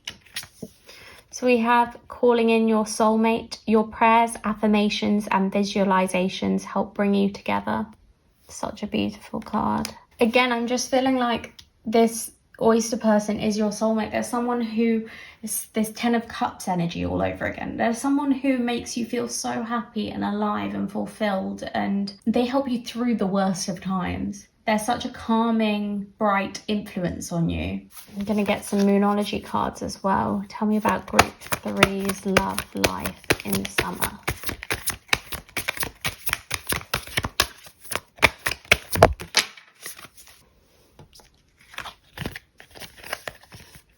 Okay, so we have Show the World the Real You, Full Moon and Aquarius. And we have the end of a tough cycle approaches full moon in Capricorn. That's beautiful. So the end of these challenges is coming near. It's going to be okay. This is not going to last forever. This feeling of exhaustion, that's what I'm getting from this Nine of Swords. Like, you're exhausted with having to help people and you just need a break. And we've got the end here of that. So it's going to be okay. You're not going to need this break forever, and you're not going to be under that stress forever. You just need to stay strong and brave for the moment, and there will be an ending to this, and it's a successful ending too. And with Show the World the Real You, it's like, don't be afraid to stand up for yourself. Don't be afraid to look after yourself and look out for yourself. I think what this oyster loves about you so much is your personality, your unique take on the world. How you love is not the same as anyone else, and they really admire and appreciate that about you. And that's why they have such strong feelings of love for you, which we see in the Ten of Cups and also the World. They admire you, and they don't want you to be afraid of who you are. They want you to feel pride in it and love yourself. Let's see what last information we can get for you from the Soul Seeker Signs deck. I want to know what else is happening in love this summer for group 3. Give me any last details about love this summer for group 3.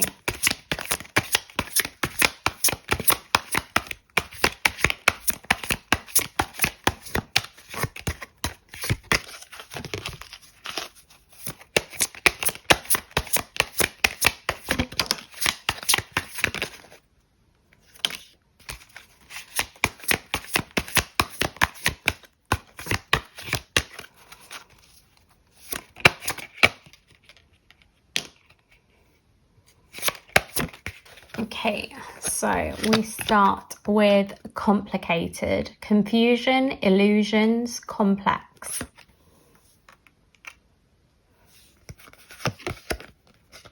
Inconsistent, blows hot and cold, ups and downs, erratic.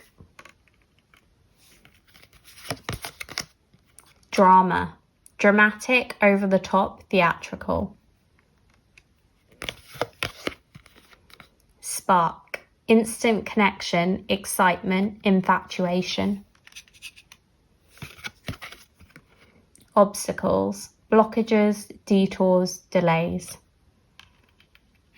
Okay, this is making a bit more sense to me now, group 3. I'm thinking there's someone not in your love life. I'm seeing it as a friendship. Oh, okay, I'm getting 2 messages.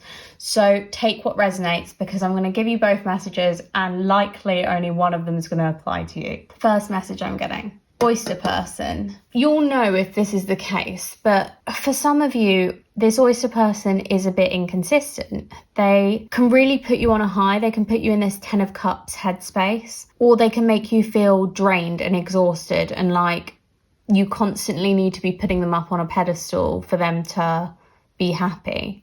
That's what I'm seeing with the blows hot and cold and the complications as well. That's why you're kind of left feeling a bit confused and like, are they the right person for me? Are they my soulmate? You're not sure. You can find at times they're a bit too dramatic as well. It's almost like your relationship's a show, it isn't real. And all of these kind of obstacles, these problems are making you feel like so confused, so unsure of what it is you want.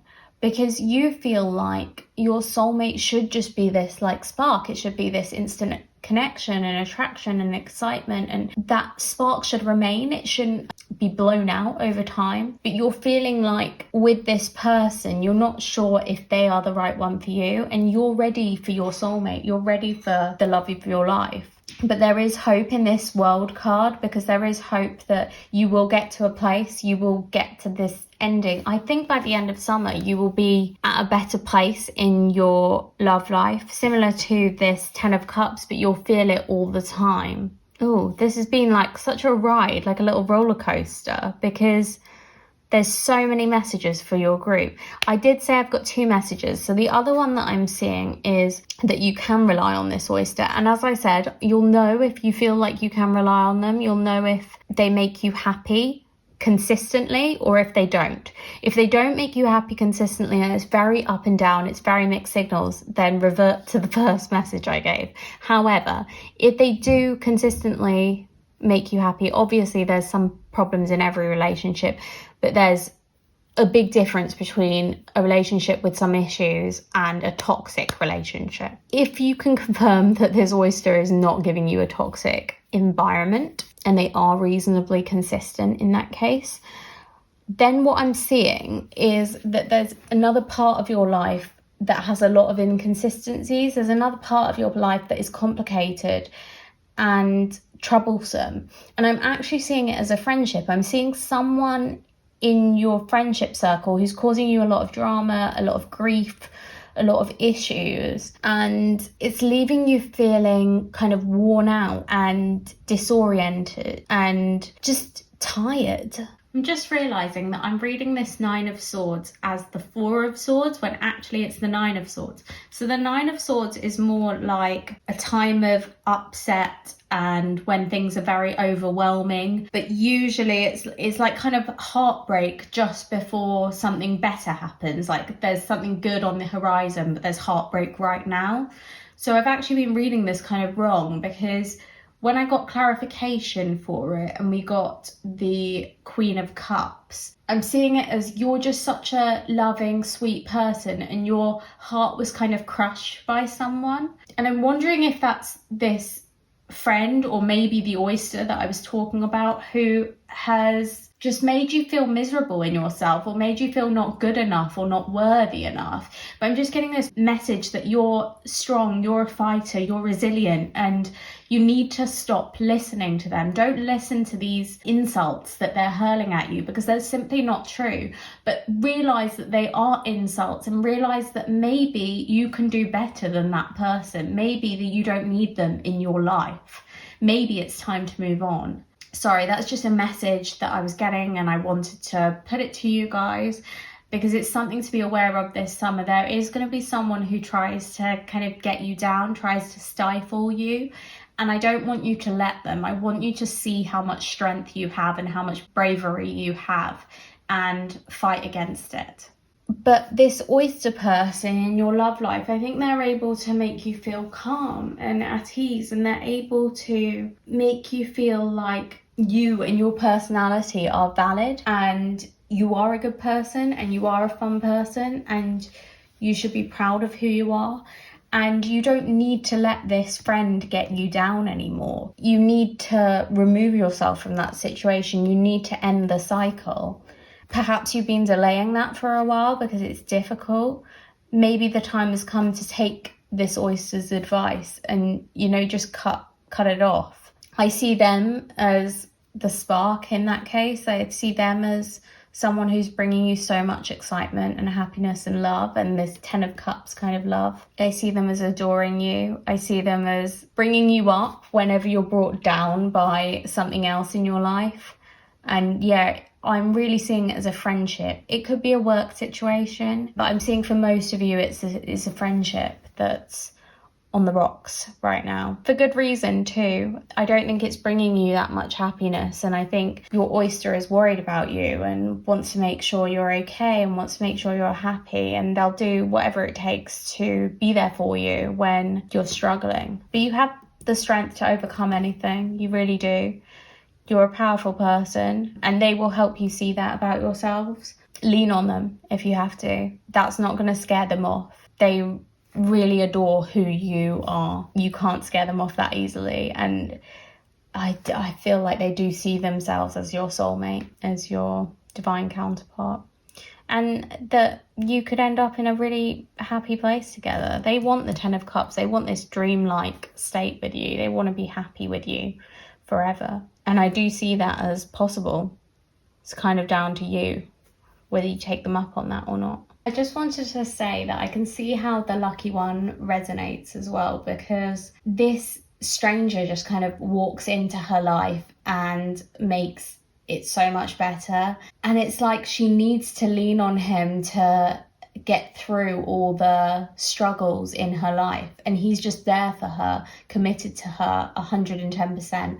And that's kind of how I feel like your oyster is there for you, for the majority of you who pick this group. And even if it isn't the oyster, I feel like there is someone coming for you who is your soulmate. Like there's someone who's just meant to be with you, who is on their way to find you. And you just need to get through this part of your life to get closer to them. And it's going to be kind of out of your wildest dreams. Like I don't think you'll ever believe this to be true, believe they'll actually ever find you, someone who's that perfect for you. But they are going to turn up and they are coming. They're on their way. That's all I've got for you, group 3. I hope you enjoyed your reading. If you did, please hit that like button down below. I would also love it if you left a comment just telling me if any of this made sense to you or if any of it comes true. I love hearing those things too. Subscribe to Disorderly Tarot if you haven't already. That way you'll be able to keep up to date on my latest videos and also polls when I put them out. Thank you so much for watching. I hope you have the most fun this summer. Bye. Hi group 4. So if you picked Safe Haven, this is your reading.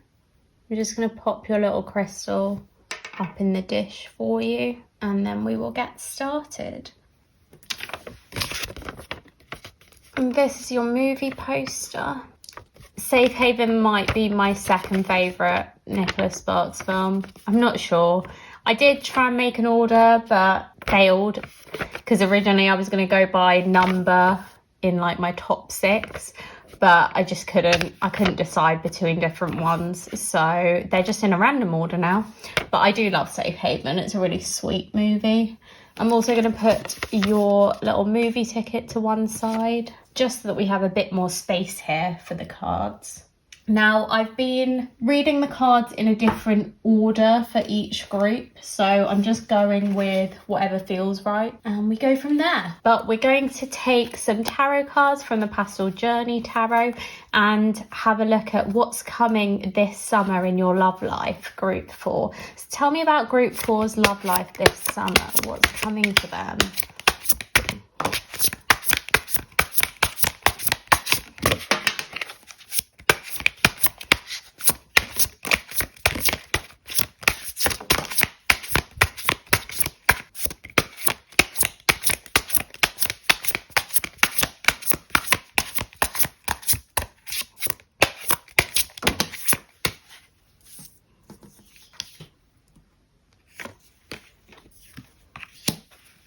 Okay, so we're starting with the World,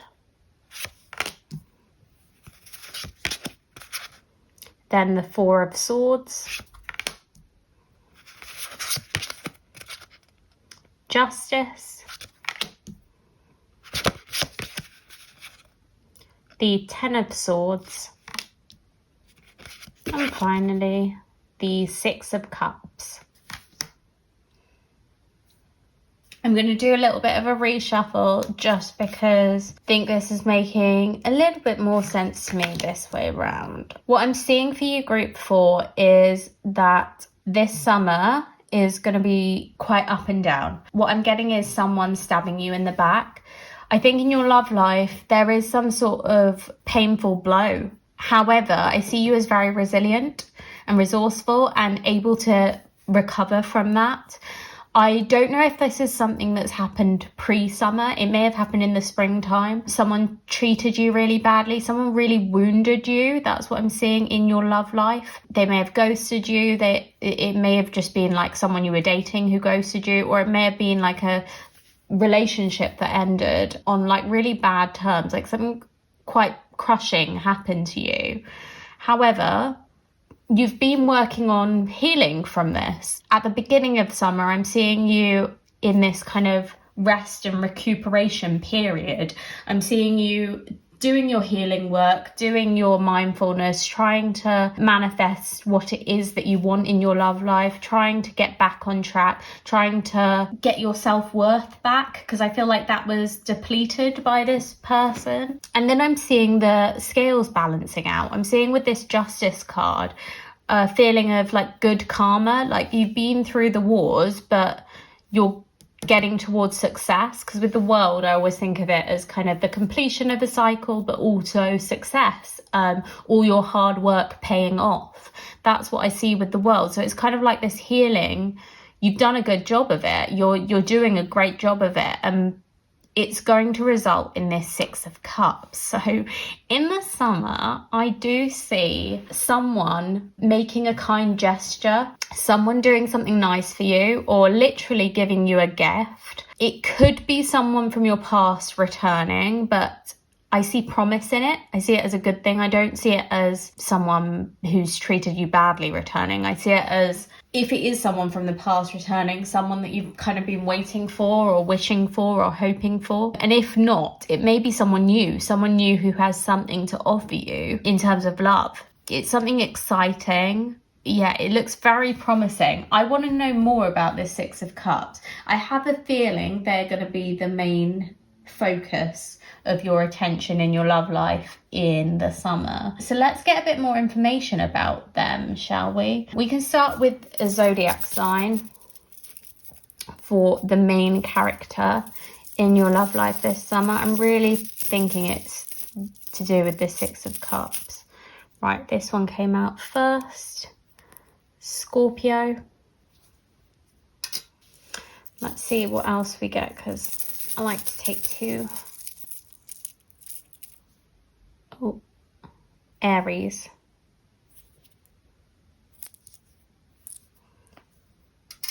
Okay, so there may be a Scorpio or an Aries coming into your love life this summer. I'm going to pop them up there so we don't lose them. In terms of personality traits with Scorpio, I see someone who is very loyal, very passionate. I see a very deep bond, like they love forming deep bonds. They want to know everything about you. They want to know you inside out. Very soulful, romantic.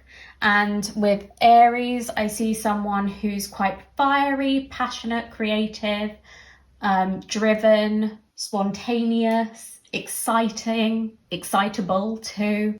Someone who's quite childish, moves very fast, lively, can rush into things sometimes without thinking. With Scorpio, I can also see someone who holds secrets at times and can be a little bit vengeful. They're known for their revenge. Now I want to have a deeper look into this person, because I definitely do see a strong character coming out in your love life in the summer. So what I've got is the Animal Spirit deck. Tell me about the main character in Group 4's love life this summer. Who is the main character in their love life this summer?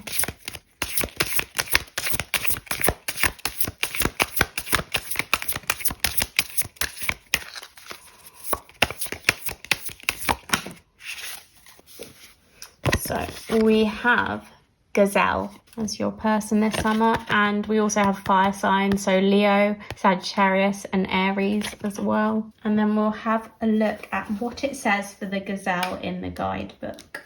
Heightened awareness and ability, vulnerable. The Gazelle represents supreme grace. With every move, this awe-inspiring beauty emits sophistication and elegance. Gazelle personalities are often hyper-aware of their surroundings, bordering on hypervigilant, and this can inhibit them from enjoying the beauty they've spent so much effort cultivating. No more worrying about all those predators out there in the wild. When this card appears, it's time to get back to the present moment. Sit down, find your breath, and acknowledge the bounty that surrounds you. Let it nourish your gentle spirit. When in balance, graceful, perceptive, artistic. When out of balance, food allergies, insomnia, racing mind. Racing mind, I really see that with Aries. I feel like they're on the go 24/7. To bring into balance, yin yoga, a cozy home, and good food. I do see them as someone who's just really fun and entertaining, up for a laugh, very sociable, down to earth, genuine, but they're just so fast paced. I see them as difficult to pin down, difficult to keep focused. They're just kind of all over the place, but in the best way. Very entertaining, definitely. let's have a bit of a deeper look into them. So I don't know what to do with all these cards. I can't remember what I did with the other group. And I want to get you an Oracle of the Roses card for this gazelle. So tell me a bit more about Group 4's gazelle. What else is there to know about them?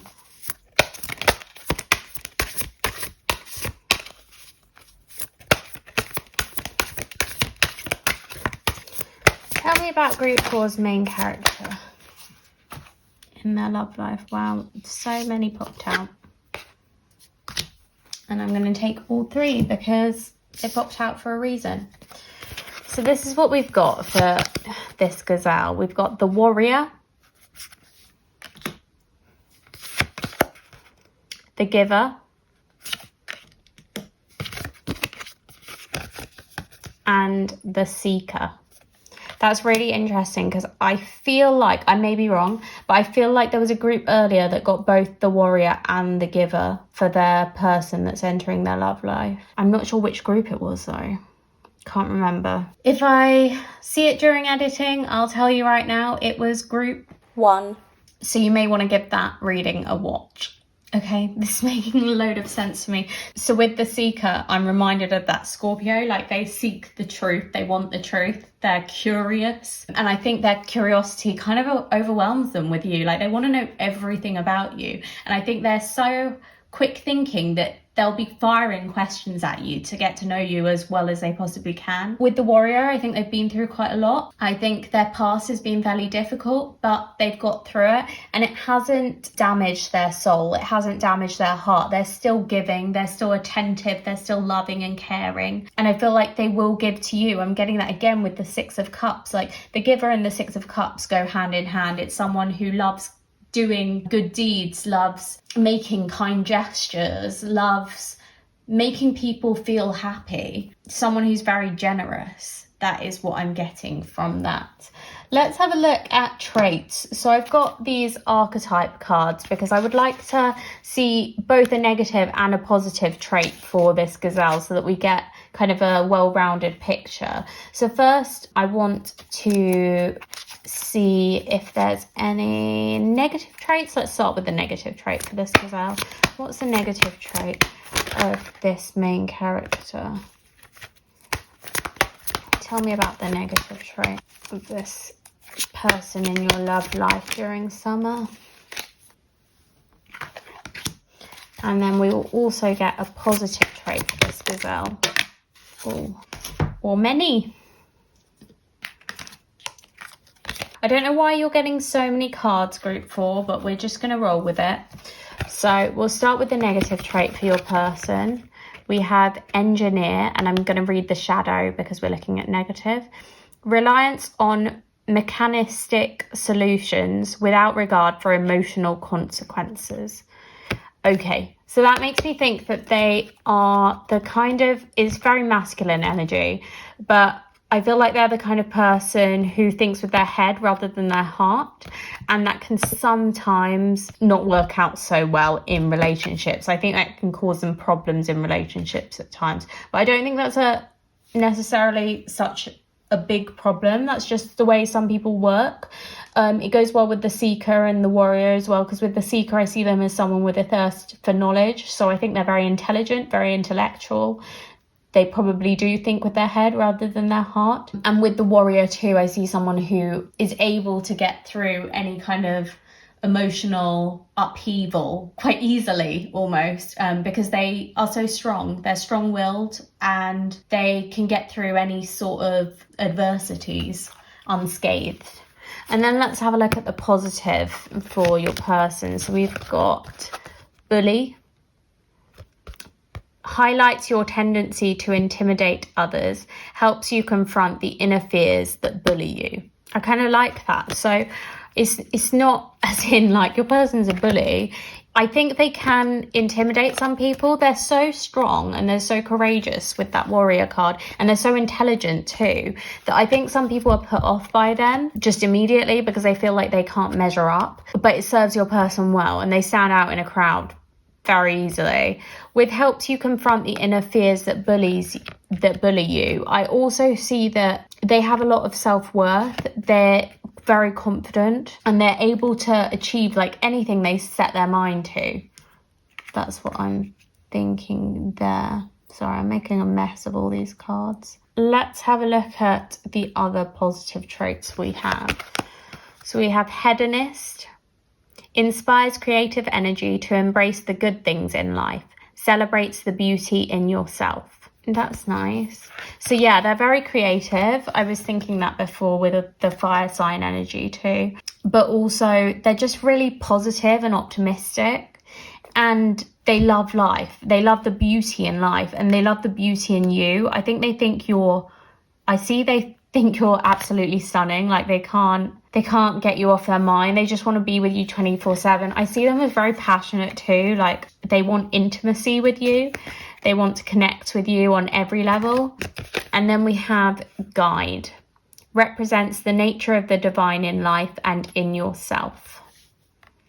So I think they're good at literally being a guide to people. I think they're good at encouraging people and helping them through difficult situations. And I think they'll be the same to you. Like when I see the giver, and earlier we have the 6 of Cups as well, I see someone who wants to help, someone who wants to better people, someone who wants to be there kind of acting as a guardian angel for someone. And I think that's how your gazelle acts for you. They want to help you, they want to serve you, they want to see you succeed, and they will build you up because they have a lot of faith in themselves too, but they have faith in you, and they're going to show you that. I see them as an incredibly strong person. I almost feel like if I drew a card for them, I'd probably end up with like the Emperor or the King of Wands. I just see someone who is so confident, so self-assured, doesn't need to rely on anyone, and very mature too in some ways, but immature in others, because I do see this Aries side of them that's just like kind of haphazard and erratic, but then and childish too. Like they have this youthful, fun, playful, childish energy about them. They can be silly, but then I also see the side of them that's just like they get their stuff done, they do their hard work, they accomplish whatever it is they set out to achieve. Yeah, they're kind of incredible. Beautiful too. This person is gorgeous, has such a gentleness inside them that they don't show very easily. So I think they've got this vulnerability. I see that in Scorpio too. They've got this vulnerability inside them that they keep guarded, but when they really, really love someone, they do finally let that person in, and you just see this like soft, warm soul that they have deep within. You're going to get to see that group for. It's beautiful. What I'm going to do is just put these cards to one side so that we can find out a bit more about what's going to happen in the summer in your love life, because that was mainly just looking into them, which was very interesting, and I wanted to know about them. But I also want to know like what's happening for you in terms of love this summer, and get a bit more about that, because at the moment we've only got these tarot cards representing that. So I have, what shall I start with? I'm going to start with the romance angels, I think. We'll get you a romance angel for love this summer. What's happening for group 4 in love this summer?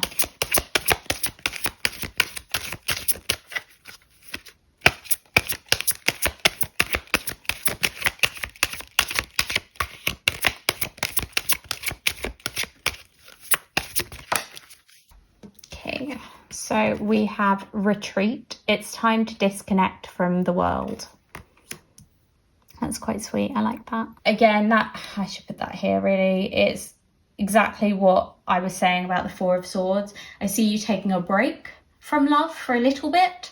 I don't think it's going to be long, but this break is needed to do the healing work that you need to do to get over some sort of past heartbreak or hurt. And it will help. It's going to help. Maybe you're going on a holiday, or you're literally just taking some time off work. I just see you taking a break, or you're spending more time with friends and family rather than focused on your romantic love life. It's going to serve you well. It really is. Let's have a look at Moonology cards too. Tell me about group 4 this summer in love. What's happening in love for group 4 this summer?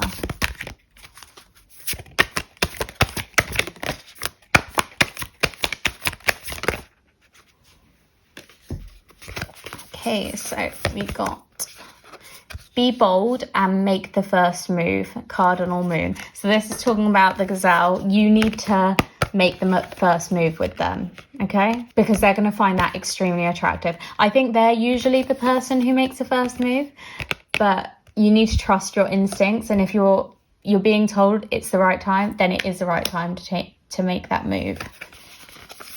Next, we have believe in the impossible, blue moon. So you may, I think I said this earlier, I can't quite remember, but you may feel like there's no hope for you after you get wounded here. You may feel like you're never going to find the right person, but actually you're so close to meeting them, and you're meeting them this summer. If you don't know them already, they're going to become at least a romantic factor in your life this summer. So I want you to believe that there is a soulmate out there for you. There is someone who is a good match for you, and they're coming, they're on their way to you. All you need to do is heal from this heartbreak, and they will make their way over.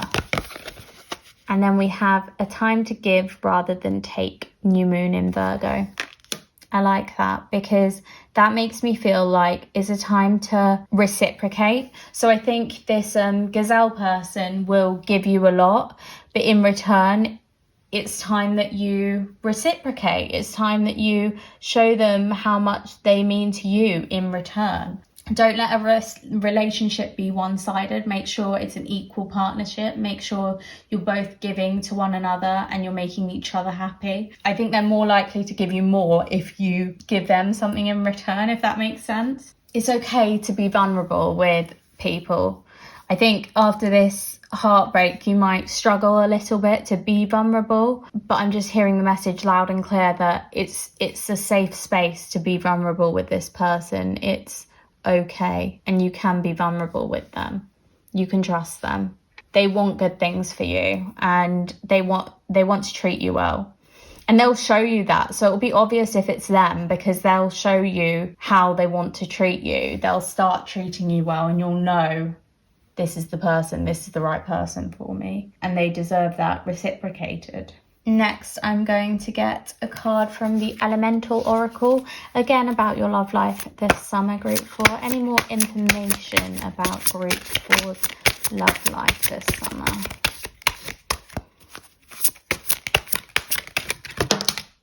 Right, that card immediately I'm excited about, but I just saw that we've got 3 out. I don't know why we're getting so many cards for your group. Group 4, I'm sorry, but we're just going to take them all because there must be a reason for them. So we've got 40 building atoms. This makes me think you're building on a new connection, or you're building on a relationship that you already have, but it's definitely building something worthwhile, building something substantial. Electricity, wildness, 36. I see this as like sparks flying, like you're dating someone and hitting it off. There's an immediate connection. The soul, passion, 14. Passion, oh my goodness, yes. This is something great. This is beautiful. So you're coming out of this hurt and this heartbreak into something so pure and so passionate and so electric. You're going to feel alive in this relationship, in this connection. It's really going to do you a lot of good. Give into it, give it your all, enjoy it, have fun. You deserve this because you've been through a lot of heartache and difficulties, but you've got this justice coming in, you've got this good karma. Things are coming into balance in your love life, and you're finally able to feel alive and enjoy it and just feel the love. I love this for you, Group 4. It's like you're due some real true love and you're finding it. I'm getting why you picked Safe Haven as your movie. This movie, let me get the poster actually.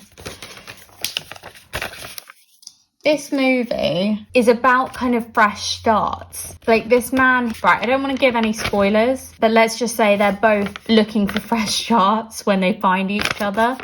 And I feel like that's what you're getting here. I feel like you're coming out of a tired, old, sad place into something new and electric and alive. and passionate, and you're just going to be so happy. This summer's looking so good and bright for you. I think it's everything you needed, and this gazelle is going to treat you right. So let them, and treat them well in return. Like, treat them as you would want to have been treated. I'm a little bit wary of, it could be easy to just, it's mainly because of this time to give rather than take card, but it could be easy to just let them do everything for you and not really reciprocate it. Maybe because of these past relationships where you were never treated right. But you need to learn from the healing work that you did in this rest period, because not only do you deserve someone who will treat you right, but when you find that person, you also have to treat them right in return and not give in to bad past habits where you didn't treat others right because they weren't treating you right. Does that make sense? I just feel like in the past you gave your all to a relationship and they gave you like 10%, and you were constantly giving your all until eventually you started realizing they're only giving you 10%. So how much you were giving in, putting into the relationship decreased, and suddenly you were giving them, I don't know, 50%. And then a bit later, because you're still feeling like you're only getting 10% from them, you drop it even lower to 30%. And eventually that relationship just ceased. It broke up. But after your time of healing, when you get into this new good relationship, you need to make sure you don't come into it at that 30%, and instead you come in at 100. And if you find initially they're giving you 10%, get out of the relationship. Whereas if you find initially they're also giving you 100%, you can both stay there, match each other, give each other everything. Give your all to the relationship so that it's an equal partnership and it's balanced and you're both happy and making each other happy and keeping each other happy too. Lastly, we're just going to get a few more messages for you. So I have Soul Seeker signs here, and we're going to take one last look into what's happening in love for you this summer, Group 4. Tell me about Group 4 this summer. What's happening in love for them? What's coming their way?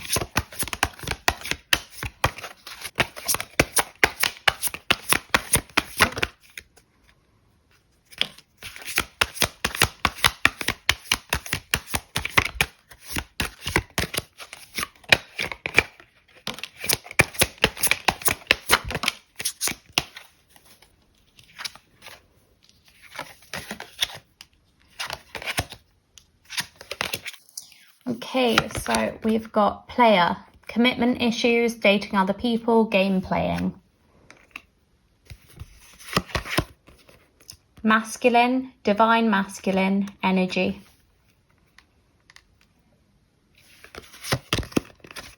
Planning, future, practical, looking ahead.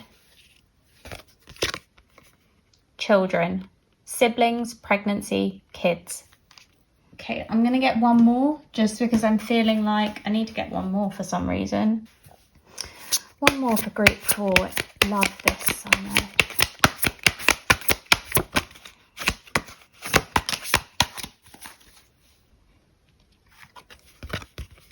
Serious. Settling down, stable, solid foundation. Beautiful. Right, that's why I was feeling it. Because it's a lovely card. And also something that we need to pay attention to. Let's start here.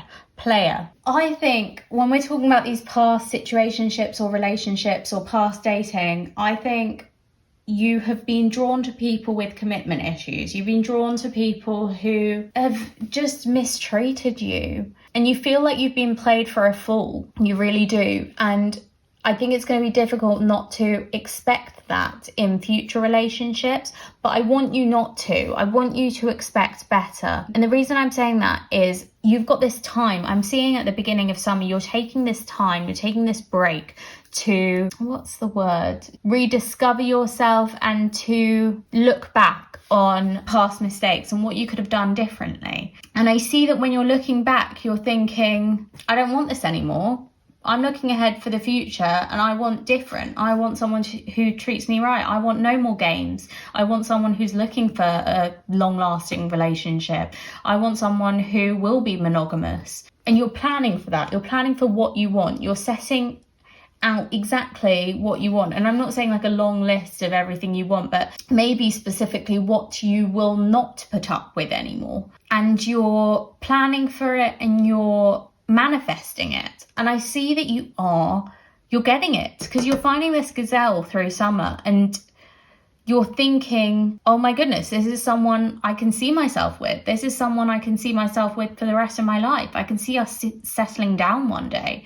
And you're kind of afraid by that because it's quite soon. You've only just started dating maybe, or you've only just started seeing them in a romantic light. But you can see potential for something committed and long lasting. You can see potential for kids together one day. Like, you're dreaming big. And it's because you finally have figured out what it is you want, and you're attracting that in this time of your life. Like, it's just coming so easily to you.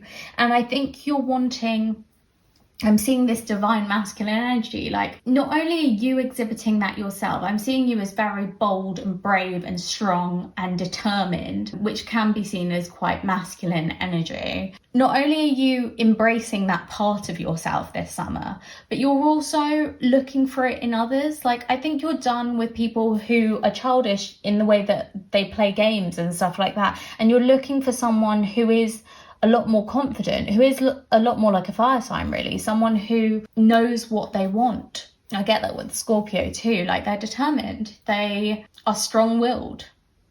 And I see you finding this person. I see your summer being great and you making a real proper connection with someone that has the potential to go far. You have the potential to go far with them.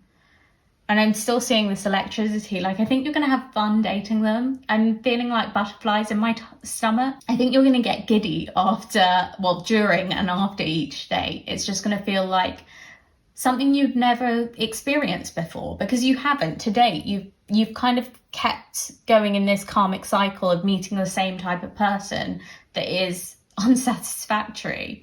Whereas now you're finally finding someone who is more worthy of you. Yeah, I'm seeing like just such a bright, happy summer where you're really embracing yourself and loving yourself, and someone is loving you in return, and you're pouring your heart and soul into it because you're letting go of all the past and you're looking ahead to the future and what you can make of this. I just feel like there's some sort of like lit path on the horizon for you, like something amazing that you're entering during the summer, some sort of journey that you're embarking upon in terms of love. And it's everything that you've been waiting for. So I'm happy for you. I'm happy that you found that, and enjoy it. I want you to enjoy it because you've had a tough time. You really have. And you deserve this. This is your justice. You deserve success in love, and you're going to find it. So hold on to that hope. You're going to get there. That's all I've got for you, Group 4. I hope you enjoyed your reading. If you did, please hit that like button down below to show your support. And also feel free to leave a comment because I love reading them. I love knowing if any of this felt true to you or if any of it actually does come true in the future. It's just so interesting to read up what you guys have to say. Subscribe to Disorderly Tarot if you haven't already. That way you'll be able to keep up to date on my pick a card videos and also any polls that I put out. Thank you so much for watching. I hope you have a wonderful summer. Bye. Hi Group 5. So if you picked the best of me, this is your reading. I'm going to pop your crystal up in this little dish, and then we can get started. This is your movie poster. I really enjoyed the film, The Best of Me. It's just really sweet. I like how it goes, it's like a trip back down memory lane. And I like how they had different actors playing like the young and old versions of the main characters. And I'm also going to pop your movie ticket to one side so that we've got all the space for the cards. I've been doing each group slightly differently in terms of which cards I pull first, and then just kind of going from there, seeing where it takes me. I think for you, I'm going to start off with tarot. So we're going to have a look at the Pastel Journey Tarot and find out what's coming for you in love this summer. So tell me about group 5 and what's coming for them in love this summer.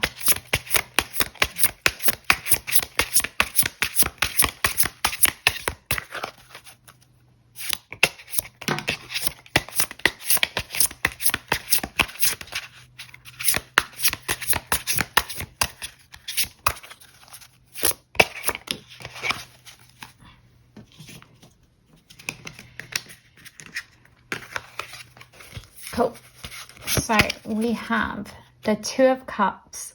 Oh, okay. Officially love your group already. Followed by the Knight of Wands. The King of Wands.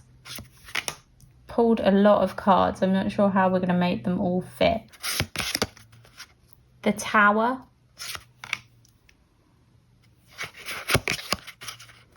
The Emperor,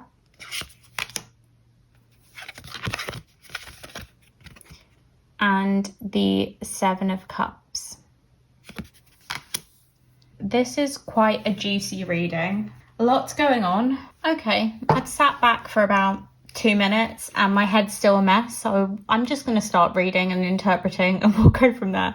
Main thing I'm seeing is the 7 of Cups. So this is when you need to make a decision about something or a choice about something, and there's no bad outcome really. You just need to hurry up and choose, make a decision. Oh, okay. I'm actually seeing that there are multiple people in your love life. I may be wrong. That may not be the case for all of you. It's definitely the case for some of you. I'm seeing that you're kind of having to make a choice between these different people. However, I would have expected there to be some sort of third party energy or something like that from one of these other cards if that was the case, and I'm not seeing that. So perhaps that isn't exactly what the choice is about. There is definitely some sort of choice that you need to make though. The Tower usually signifies destruction and rebirth. However, in this picture, I very much see Rapunzel in her tower.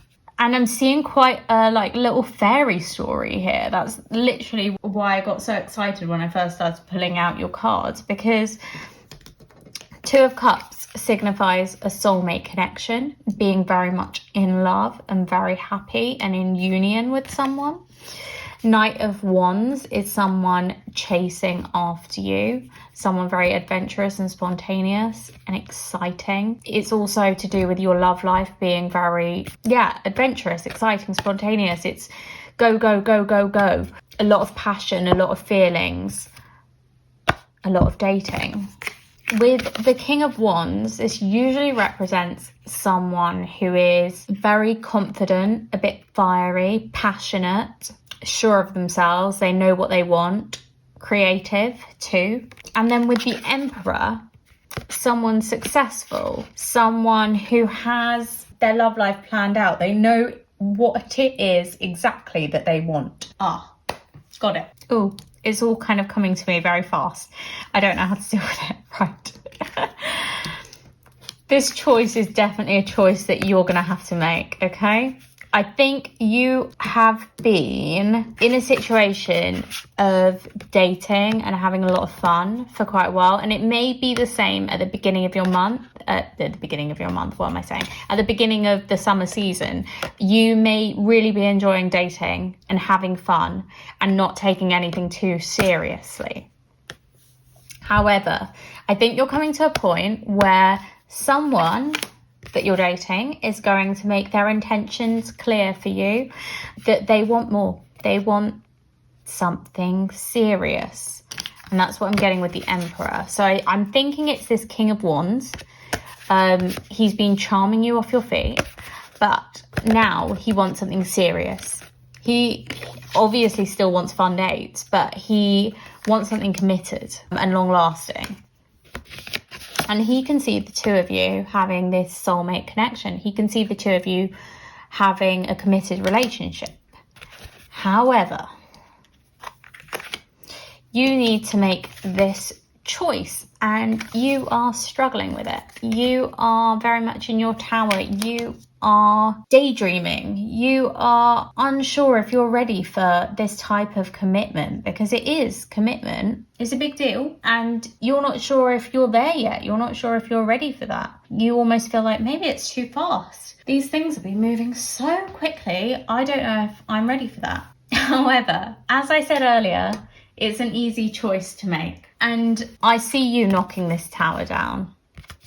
That's what the Tower card represents, destruction and rebirth. And I see you starting something new. And actually, if I'm honest with you, I think for the majority of you who picked this, you're going to decide to try a committed relationship with this person who's in your love life. And I see all good things for it, because the Two of Cups is like ultimate union, soulmate connection. I see things working. I see you being a good match for each other. So there's nothing to worry about if you do make that choice. There will be those of you who pick this pile who feel like that is not the correct choice for you right now. And you are more in this energy of just wanting to have fun. And that is absolutely okay. If that is you, you're going to tear this tower down by just telling this person that that's what you want, being honest with them. And I don't see any bad cards. I don't see any bad outcomes. So I don't think they're going to go off you because you said that. I don't think they're going to give up on you because you said that. They might be okay with carrying on in like just a situationship or a flirty fun kind of relationship that's not so committed. Or they may think, okay, if you want to be more relaxed, I'll be more relaxed too. And they may just kind of give you that freedom that you want to decide if you want to maybe spend your time with other people, or if you want to explore more of your love life. I'm just seeing that they're going to give you whatever it is you want. Like whatever decision you make, there's going to be a good outcome from it. So it's not something to be afraid of. Right, the thing that I do want to touch on is those readings are mainly for anyone who's single or dating. Anyone who's in a relationship already that picked this group. I see the majority of your summer being great. Like you're having a good time with this person. They're very confident in their feelings for you. There's a lot of passion. You're enjoying things, but there is kind of still this tower moment. So there is some sort of epiphany that's hitting you, and you decide to tear something down and rebuild. And that's the choice that you're making. But there's no, as I said, there's no bad outcome from that. I think, I don't know, maybe you're deciding to be a bit more spontaneous. Maybe things have been kind of very planned out for a while, very methodical. And you're just like, no, you know what? It's getting a little bit boring. I'm going to make a different choice. I'm going to choose to tear this down. We're going to be a bit different. I'm going to choose to be a bit more creative and a bit more passionate and spontaneous. And maybe we'll go on some trips together or some exciting fun dates. And that's going to refresh your union. That's going to make you stronger. And it's not like your partner's getting bored or anything like that. But it's just that you're looking for something new, something to kind of, some spice to your relationship. Like, maybe things have been very much the same for quite a while and you're just ready for something new. But as I said, no bad cards, all positive. Things are working out. This spontaneity, this adventure is a good thing, and it's only going to make you more passionate. Now, that is a message for those of you who are in a relationship. However, I think the majority of you watching are probably single or dating and just curious what's happening in love, because maybe things have been boring for a while. But I do definitely see a lot of passion and fun in your life during this summer, in your love life, sorry. There is someone who wants to commit to you, for sure. But it's your choice as to whether you want to get together with them or not. There will be some sort of dramatic moment, but it's one that you're in control of. I see you choosing it, and I do see you happy in the end. You're making a decision that's good for you. Next, I'd like to get a bit more information about the main character in your love life this summer. This is going to be really interesting because I'm curious if we get stuff that is like the Emperor or if we get stuff that's more like the King of Wands. So personally, I think they are similar energies, but I see the Emperor as a bit more stable, a bit more grounded, a bit more of a planner. And I see the King of Wands as a bit more exciting. But we'll see. Let's start with some archetype cards for the main person in your love life this summer. Tell me about the main person in Group 5's love life this summer. What's a good thing about them? That's already popped out. And tell me a bad thing about Group 5's love life, person in their love life. Okay, so first we looked at a positive attribute. So we've got mystic, and I'm going to read the light because it's positive. Revels in intimate union with the divine. Okay. And negative. Storyteller. And again, I'm going to look at shadow. Making up tales that harm others. So I see your person as someone who is a bit mysterious. I also see them as someone who may be spiritual or religious in some way, but also has very good intentions towards you. Like they want to treat you right. They don't want any harm to come to you, and they see this soulmate connection with you. And then with the negative side of them, I see that they can be prone to lying when they feel uncomfortable. They exaggerate. That's the best way of putting it. Like they have a tendency to exaggerate, but they only seem to really do it when they feel like they have to. So in terms of your relationship or your dating, I feel like they may sometimes exaggerate to impress you because they're scared that they're not coming off as good enough for you. They see you as incredible, okay? I do see them as someone who's quite confident. However, they see you as so good that they want to be picked by you. And they're afraid at times that you're not going to pick them. I've got that quite strongly, like you're not sure what you want, but they're very sure they want you. Let's get a bit more information about them. I've got animal spirit cards that we can find out a bit more about this person in your love life in summer. So tell me about Group 5's person in the summer. What's happening with them?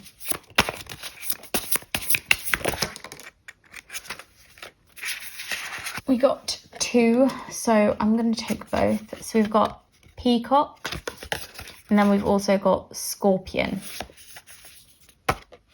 Wonder if we got two because we've got two different people. God, this is going to get confusing.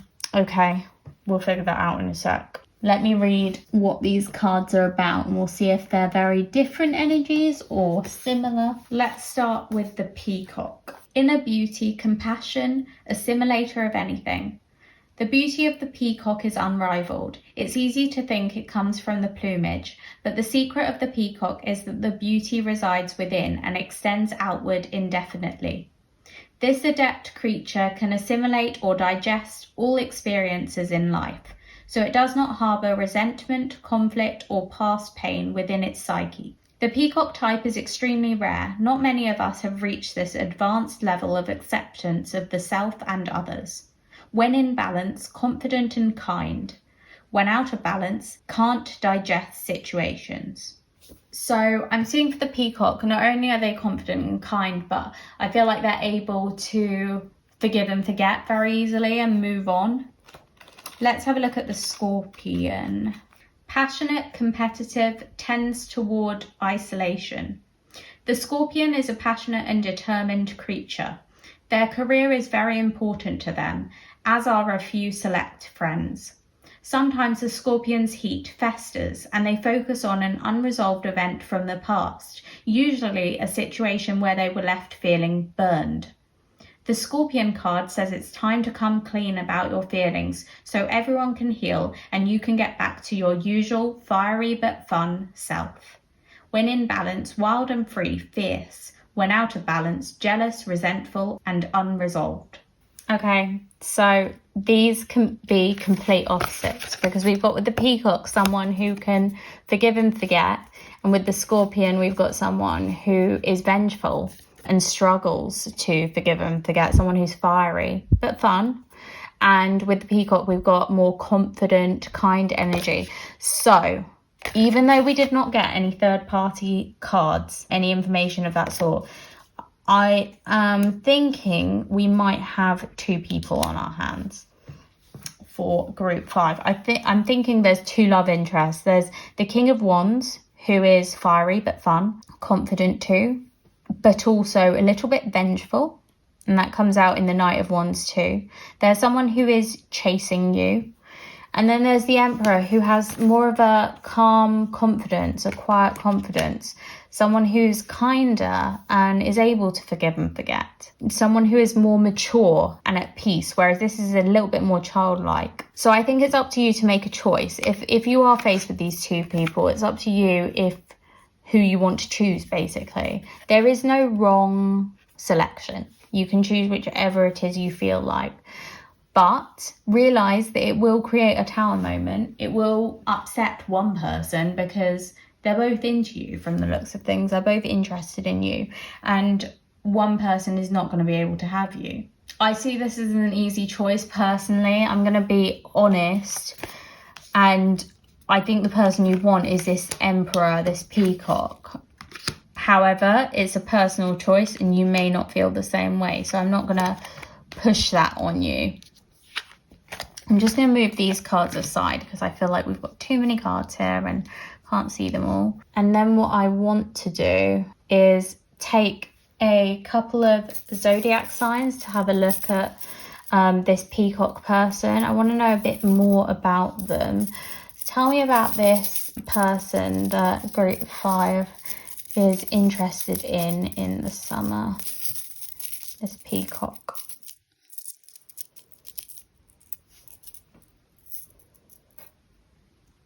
Okay, so we have Sagittarius and we have Gemini. That's interesting. Wasn't expecting those. Okay, I think this is reassurance that just because they're quietly confident, it doesn't mean they're not fun and fiery too. And I'm definitely getting that with the Sagittarius energy. Like, they are up for a laugh too. They are adventurous. They are spontaneous. You don't need to worry about missing out on those things if you pick this person because they have them too. They're just mature. With Gemini, I also see someone who is quite chatty and bubbly and fun. Their mind works very fast. They're intelligent and quick-witted. And I think they have different sides to them too, so they're interesting to be around. This is probably the most complicated reading I've had. I'm going to be honest, group 5. This is not straightforward. It's beautiful, but not straightforward in the slightest. I don't see much negativity, which is a great thing for your summer. But I do feel like a lot's happening. I feel like there's a lot of passion, there's a lot of love interests, and there's this choice that you need to make. But it's going to result in a happy ending, so there's nothing to be concerned about or to be worried about. I'm going to get some more information and hopefully that will clear things up. So I want to know more about this peacock person. So I've got the Oracle of the Roses deck here. Let's have a look. Tell me more about this peacock person for group 5. Their love interest in summer. What's happening with...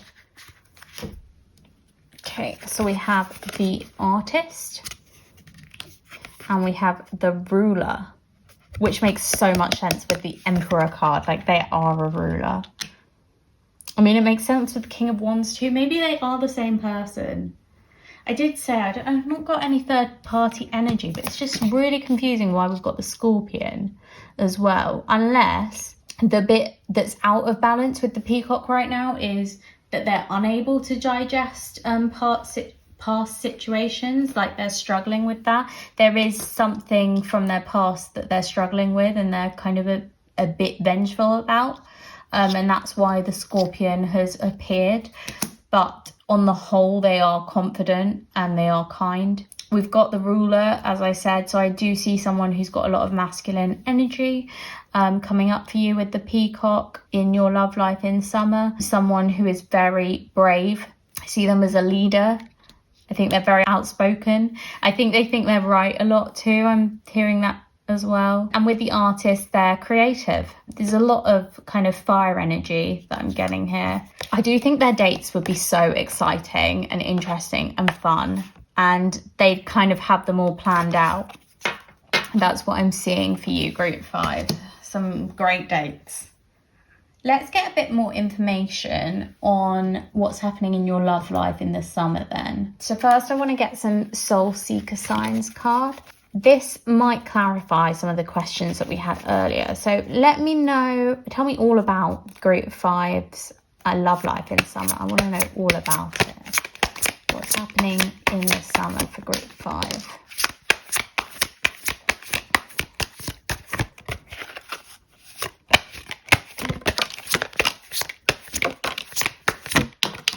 Okay, so we have history, past connection, person from the past, unfinished business.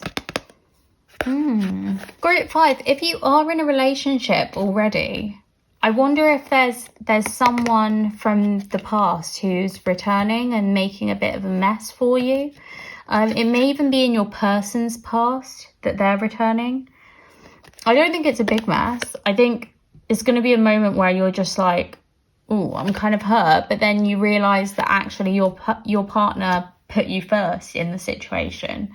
I think it's just like a little obstacle or hurdle to overcome. And if you are single, group 5, there may just be someone from the past who returns to your love life.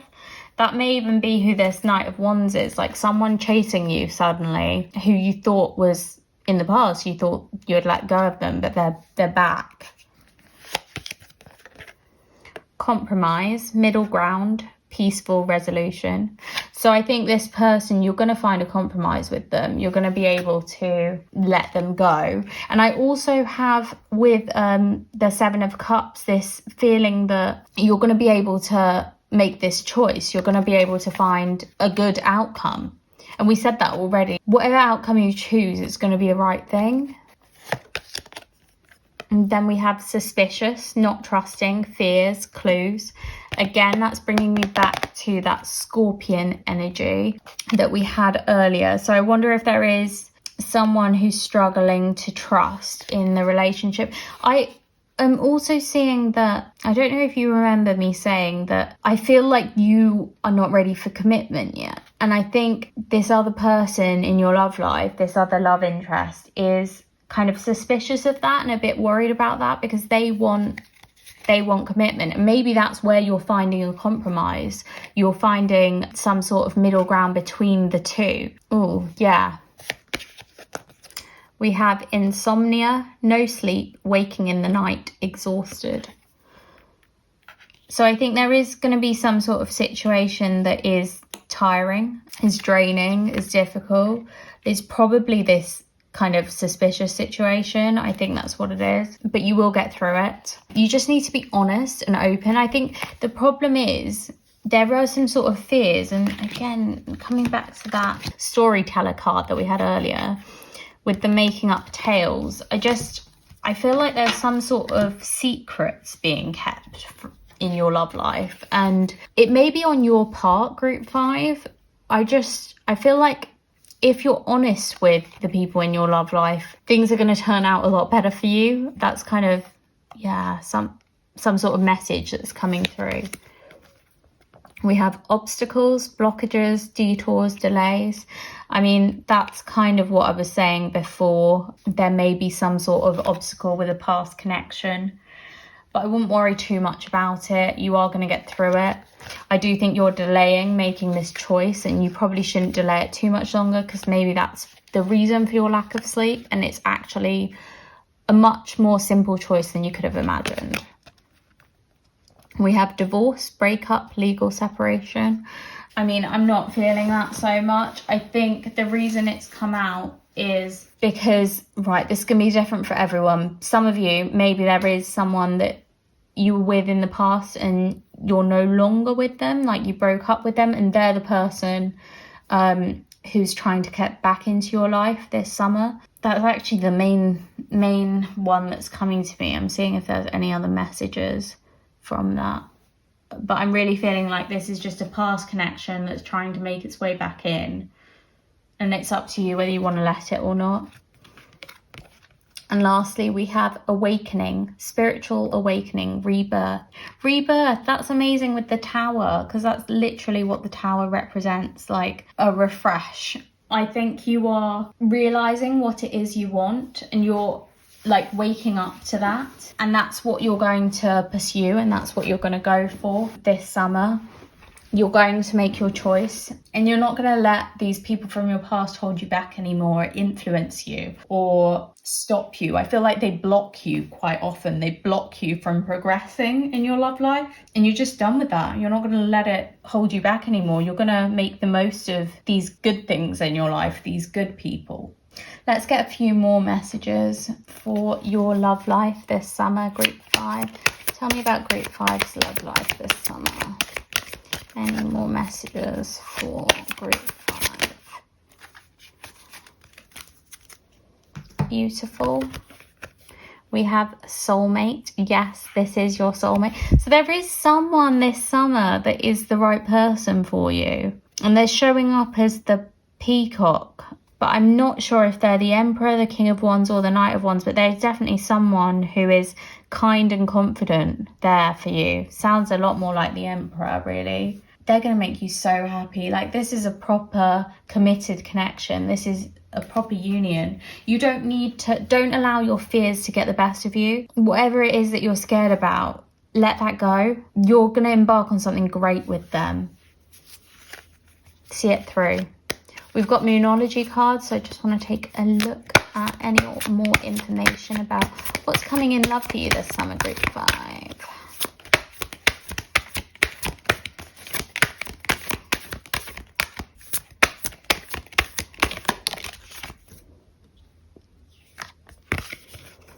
We have, it's time to release negativity, full moon in Scorpio. There's that Scorpio again. Yeah, there's something from your past that you need to let go of. That's why we had that Scorpion coming up earlier. I don't think there's a third party situation. I don't think you're choosing between lots of people. I think it's more that there's just someone from the past who's trying to worm their way back in, and you just need to let it go. You need to say no, get rid of them before they have any opportunity to worm their way back in. And lastly, I want to take an Elemental Oracle card just for an extra bit of information about your love life this summer. Oh my goodness. Okay, like the whole deck fell out. So we're not going to take that card that you just saw. Let me just go get the rest of the deck. What's happening in Group 5's love life this summer?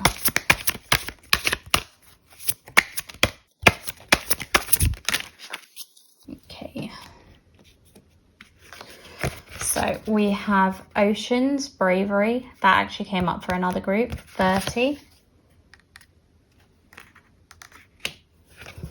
And we also have Building Atoms, 40, which again came up for another group. Again, I'm thinking you have the bravery to let go of this past hurt and move on and heal. Don't hold on to that resentment too much. I think you need to be wary of that. You've got the bravery that you can move forward, you can move on, you can digest that like the peacock. And I'm seeing with Building Atoms, you're building something new with someone, and that's what I think is your soulmate. So it's either you're building on a higher level of commitment with someone, or you are just building on, like, perhaps you're in early stages with this person, you're just dating someone and you're building on the love between the two of you, you're building on the feelings, but they are soulmate material for you. They have potential to be the love of your life, a good match for you. And yeah, during the summer, I see you just having so many dates, like honestly, enjoying love this summer, which is, you have a right to do. There is some sort of choice that you have to make at one point, but you can find compromise if you need to, and you don't need to have fear in it, because you will make the right choice. You will. It's like your destiny, and you're being brought closer to this soulmate in doing so. That's all I've got for you, Group 5. I hope you enjoyed watching. If you did, please click that like button down below, and also make sure to leave a comment just letting me know if any of this made sense to you. I love reading through your comments. It fills me with so much happiness, and I love also knowing if any particular videos interested you more than others, so that I can make the content that you would like in the future. Subscribe to Disorderly Tarot if you haven't already. That way you can stay up to date on my videos and also any polls that I put out. Thank you so much for watching. I hope you have the best summer. Bye. Hi Group 6. If you picked the longest ride, this is your reading. I'm just going to pop your little crystal up at the top and then we can get started. I also just wanted to show you your movie poster. I love Britt Robertson, so this is a favourite of mine. And your little ticket, because we're going to put that aside as well, just so that we have more space for your cards. I've been pulling cards in a different order for each group. With you, I would like to start with your main character in your love life this summer.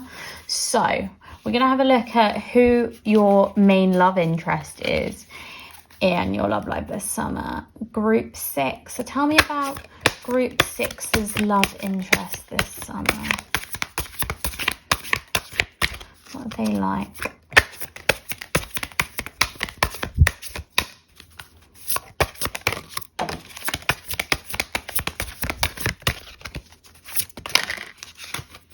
Okay, so we have the storyteller and we have the rebel. Interesting. So with the storyteller, I see someone who's very creative, very inspirational, a lot of fun, someone very chatty and vibrant. I think if you went out on a date with this person, they would be like a non-stop talker, but like so interesting, you wouldn't want them to stop talking. They ask you lots of questions too. They're not all one-sided, but just very chatty, bubbly energy. With the rebel, also with the storyteller, I'm seeing someone who might be a bit of a daydreamer too. Definitely a romantic. With the rebel, I see someone who is very gregarious, someone who's a little bit outrageous too. I mean, they don't conform to the norms at all. They want to be different. They like being different. They like being unique. They're very decisive. They know their own mind. They know what they like and what they want, and they'll go and get it. And in this case, they want you. Let's have a look at a negative attribute for this person.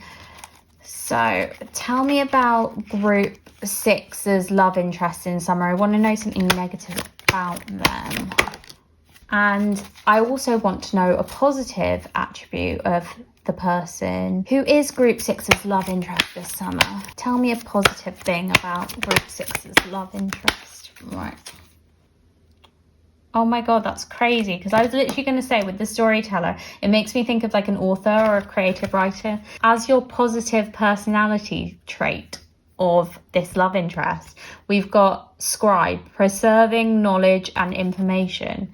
So I think it is someone like very intelligent, someone who loves stories, loves writing, loves reading too, a daydreamer. Yeah, very intellectual. They may have studied quite a lot. They may have quite a vast education. And then as a negative, we have child magical, and I'm going to look at shadow attributes. Pessimism, depression, and disbelief in miracles, believing that energy and action are not required for growth. So what I see from that is someone who is literally away with the fairies, but so much so that sometimes it can cause them a bit of depression, that it can make them feel disheartened when things don't work out as they want them to work out. I see them as, I don't know how to put this, like someone who's not very hardworking, because they kind of expect things to just appear without putting in the effort, without putting in the hard work.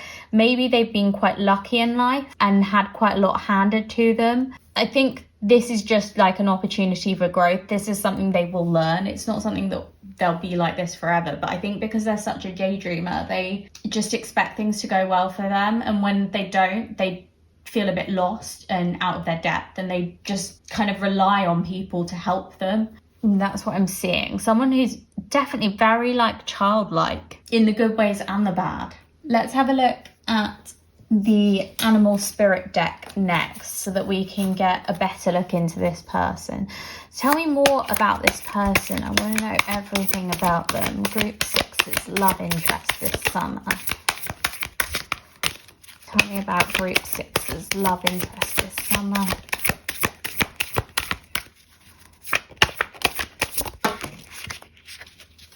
Okay, so we got two, and I'm going to read them both because I feel like they both would have come out for a reason. So we have spider first, and then we have frog.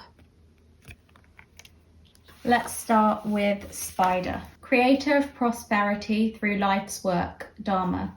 The spider is an ingenious creator. Its greatest gift is weaving the thread of Dharma into a vast, intricate web that supports the spider and those around it, both financially and spiritually. It is hard work, but the spider neither tires nor becomes impatient. This card reminds us creativity is everywhere. Be process-oriented rather than results-oriented, and soon your work becomes like the weaving of a magical, priceless tapestry. Abundance follows. When in balance, appreciative, enthusiastic and prosperous. When out of balance, discouraged, tired, forlorn. Right, so I kind of feel like if they lack creativity in their life, that's when they can fall into this kind of disheartened state, this pessimism. But I don't think that's their natural state. They need creativity. That's definitely what I'm seeing. Let's read frog. Clearing, cleansing, healing. The frog and the water element are almost inseparable.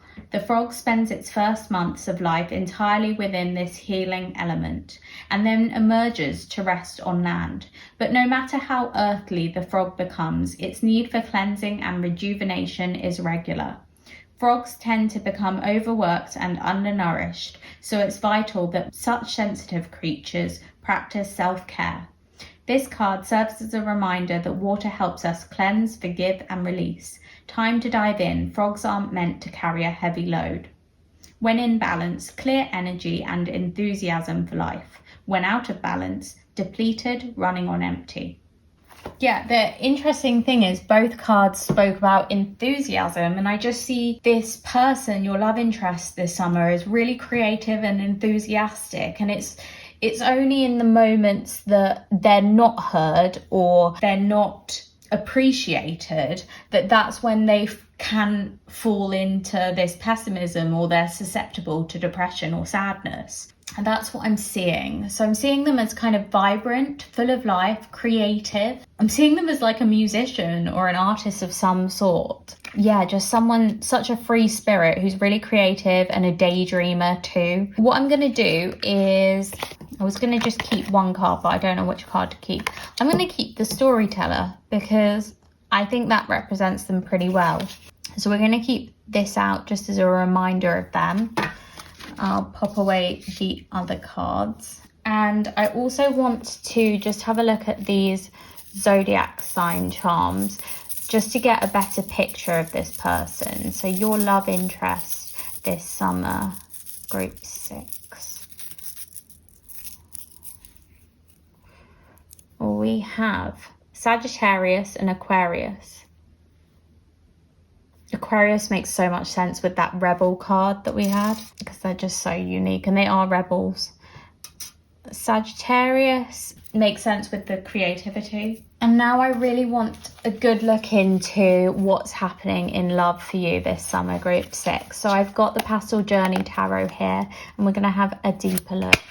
What's happening for group 6 in love this summer?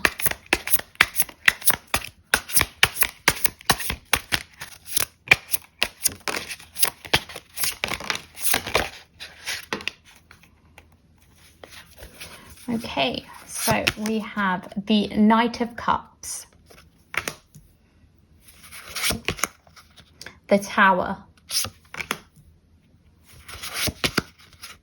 the Ace of Wands, the Wheel of Fortune, and the Seven of Swords. Okay, interesting. I'm definitely getting some energy that there are multiple people in your love life in the summer. With the Knight of Cups, you've got someone who is chasing you, someone who is flirting with you quite a lot, making their affections clear. They're a bit of like a hopeless romantic daydreamer. That's what I'm seeing. Like someone who literally has hearts in their eyes for you. So it may be like a crush. They may not be very obvious about their feelings, but oh, I keep dropping that. They're thinking about you constantly. Group 6, like you are on their mind. With the Ace of Wands, I'm seeing a fresh start, a fresh romance, new passion igniting with someone in your love life. With the Tower, I see some sort of huge ending. It's through, with the Wheel of Fortune, I can see it's through a choice that you make. So you want to make a decision on something in your love life, and it leads to this colossal destruction, like massive downfall. Usually we see kind of the Tower in rubble, like it's crumbled down, but someone happy stood beside it, because it's a good thing. Sometimes we need to destroy things to give room for new things, for rebirth, and that's exactly what you've got with the Ace of Wands. You've got this new passion. So I think you're getting rid of some old either pain or an old relationship that wasn't serving you, and that's a choice that you willingly make. So I don't feel like someone's breaking up with you. I feel like you're doing the breaking up, if anything, or you're just choosing to put someone behind you, something in the past behind you, and move on from it. Some sort of hurt you might be moving on from. With the Seven of Swords, I see someone taking something, stealing something. And in terms of this, I'm gonna be honest, I'm seeing it in a good way. I'm seeing it as someone is trying to steal your heart. And I don't know if it's the person who has this crush on you, or if it's whatever this new passion, new love interest is, or if they're the same thing. So it may be that both of these are the same. Like someone has a crush on you, and then you're actually trying things with them, and they cannot think of anything but you while you're dating them. And I think they want to steal your heart. They want you. That's how I'm seeing this. Usually I would never read the Seven of Swords that way, but I'm just seeing them as like wanting to steal you away, wanting your attention, wanting your devotion, wanting you. And I think in an effort to steal your heart, sometimes they may exaggerate, or they may claim that they will do more for you than they will actually do. So take it with a pinch of salt, the things that they tell you, because I feel like they like you so much that they will tell you anything they think you want to hear. So just be a bit wary of that. I don't think they have bad intentions for you at all, but I just think that they may not be as mature as they need to be for a relationship, and that may be something that they need to work on, perhaps even during your relationship or during the dating phase. That's what I'm getting. If you are already in a relationship, group 6, this could just be that this person, I'm assuming this is your partner if you're in a relationship, this storyteller is just really infatuated with you through this summer, but they, like, the two of you are making a choice to kind of reignite the flame in your relationship. So I think you're going to extra effort to refresh it, to renew it, to have fun again. And I think it may require the destruction of any sort of baggage that you're carrying around. I feel like there's some sort of, maybe someone lied at some point, or someone cheated, or there's some sort of deceit there at some point. That's usually how I would read the Seven of Swords. But it's time to just like hash it out, speak about it, and let it go, and not keep dragging it up. I feel like it keeps getting dragged up in your relationship, and it's time to kind of set it behind you and make a conscious choice and effort that you're going to move on from it and start anew. That's what I'm getting. I want to have a look at any other information we can get. Your reading's been very concise so far, and I'm very aware of that. It's just moving at such a pace. I wonder if that's how you're going to feel this summer, like things are moving very fast. I think your dates are moving very quickly, or people showing an interest in you. There may be multiple that pop up during the summer. I do see that. I'm going to get you a romance angel for your summer, group 6. Tell me about group 6's love life this summer. What's happening in their love life this summer? 6's love life this summer. Tell me about their love life.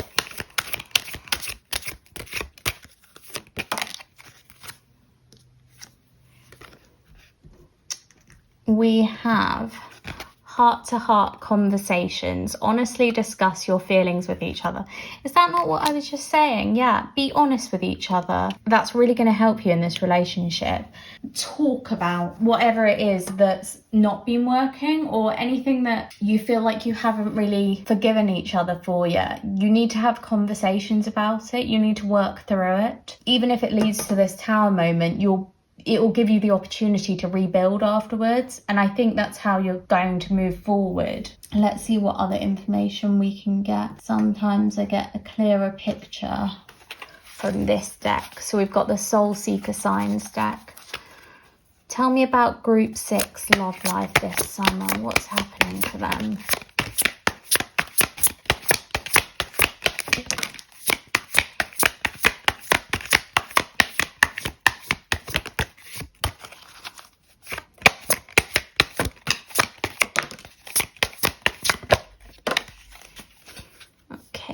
So we have self-deception, lying to self, assuming the worst. So this 7 of Swords may even be self-deception. It may be you thinking the worst when actually nothing bad has happened. And that's why these heart-to-heart conversations are necessary. That's why you need to talk about it with your partner or your love interest, because that's the only way you're going to clear things up and make sure you're on the same page. Next, we have return, come back, reconnect, reach out. Hidden, unseen things, out of sight, concealed. I know that's for that Knight of Cups, so we'll come back to that. Past life, soul tie, you've met before, past life, karma.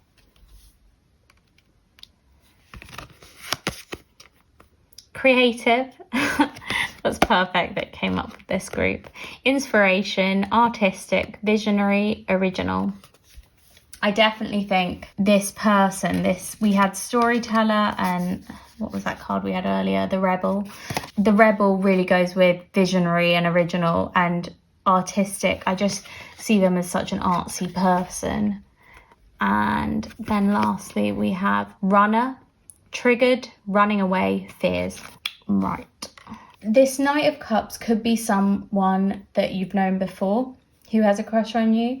With hidden and unseen things, out of sight, concealed, I just really feel like this is someone who's hiding their feelings from you. They do like you, but they're not going to make that clear with you. There may be little hints. They may suddenly kind of turn up out of the blue. And I do feel like they're from your past. They're returning and they're reaching out to you in some way.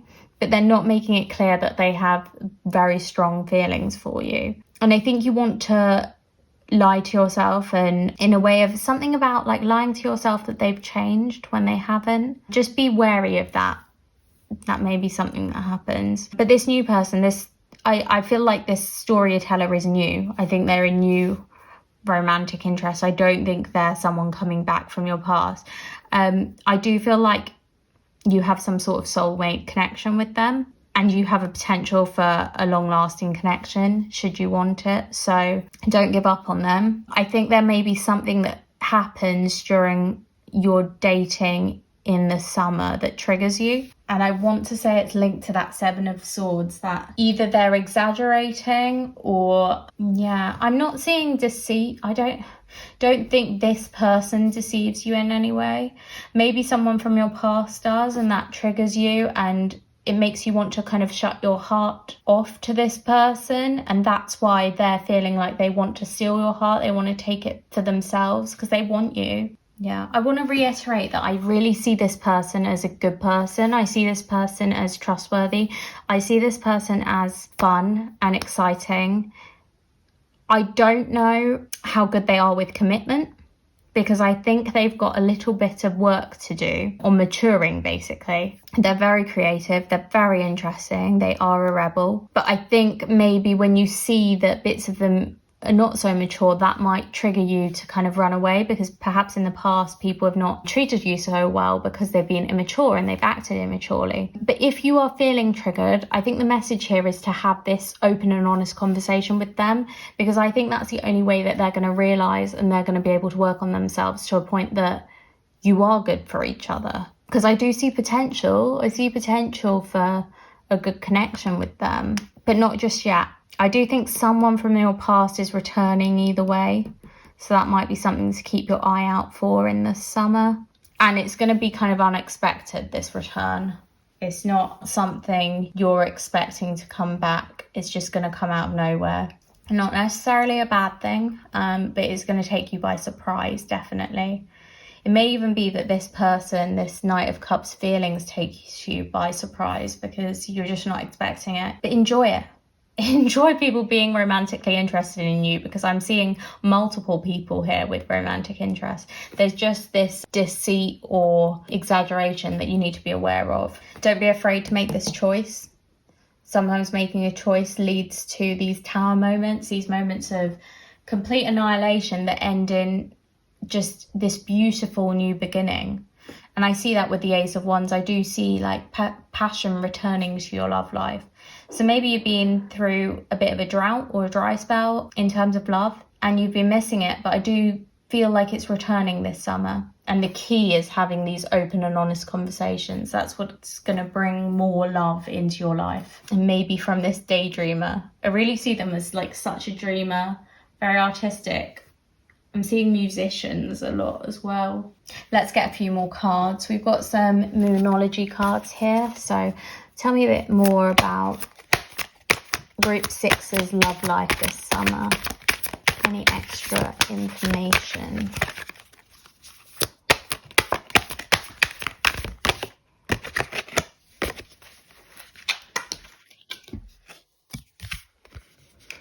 Balance, spirituality and practicality, full moon in Pisces.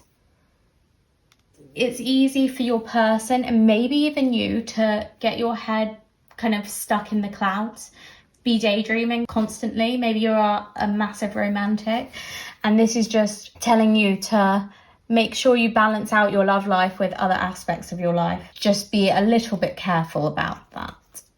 It's nothing too much to worry about, but just make sure that you have balance.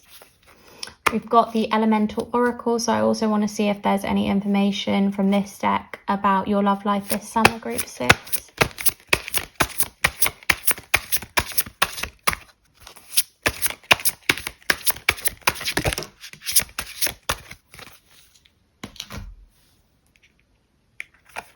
Okay, so we have Beginnings, East, 3.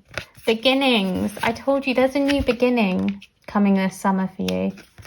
And then we have Change, Wind, 24. And change makes sense with the Tower as well. These both resonate so well with the Tower moment, because I just feel like you're making this choice, you're making this change, you're choosing to kind of burn it all down, but that's what's going to start this new beginning. So maybe you're getting out of a relationship because there was some sort of deceit or distrust, but you're coming into something new which is so much better and which is just full of like daydreaminess. It's going to feel like a movie, it's going to feel like a film, just a true love story. So much fun and flirtation at the beginning especially. You know what, as a little added bonus, I've got the Everyday Witch Tarot deck and I just want to know a bit about this new beginning. So what's coming in this new beginning in love? So Group 6, tell me about this new beginning in love this summer. In love this summer.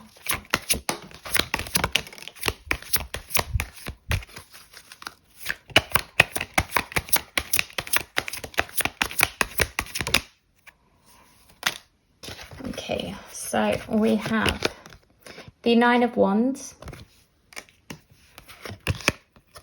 the Ace of Cups, the Five of Pentacles, the Eight of Wands, and the Lovers to end. Right.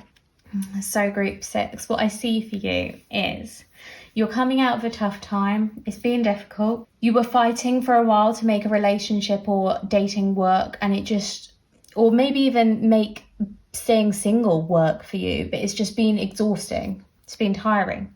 But now is time for new love. That's what the Ace of Cups represents, new love. You've got the Ace of Wands and the Ace of Cups. So you've got new love, and it's passionate love too, but it's also fulfilling. So you've both got like love and lust together all in one. So something new is coming in for you. It's going to come at a time in your life that you are struggling in some other ways. The Five of Pentacles can talk about like feeling just kind of like you've been on this road for so long.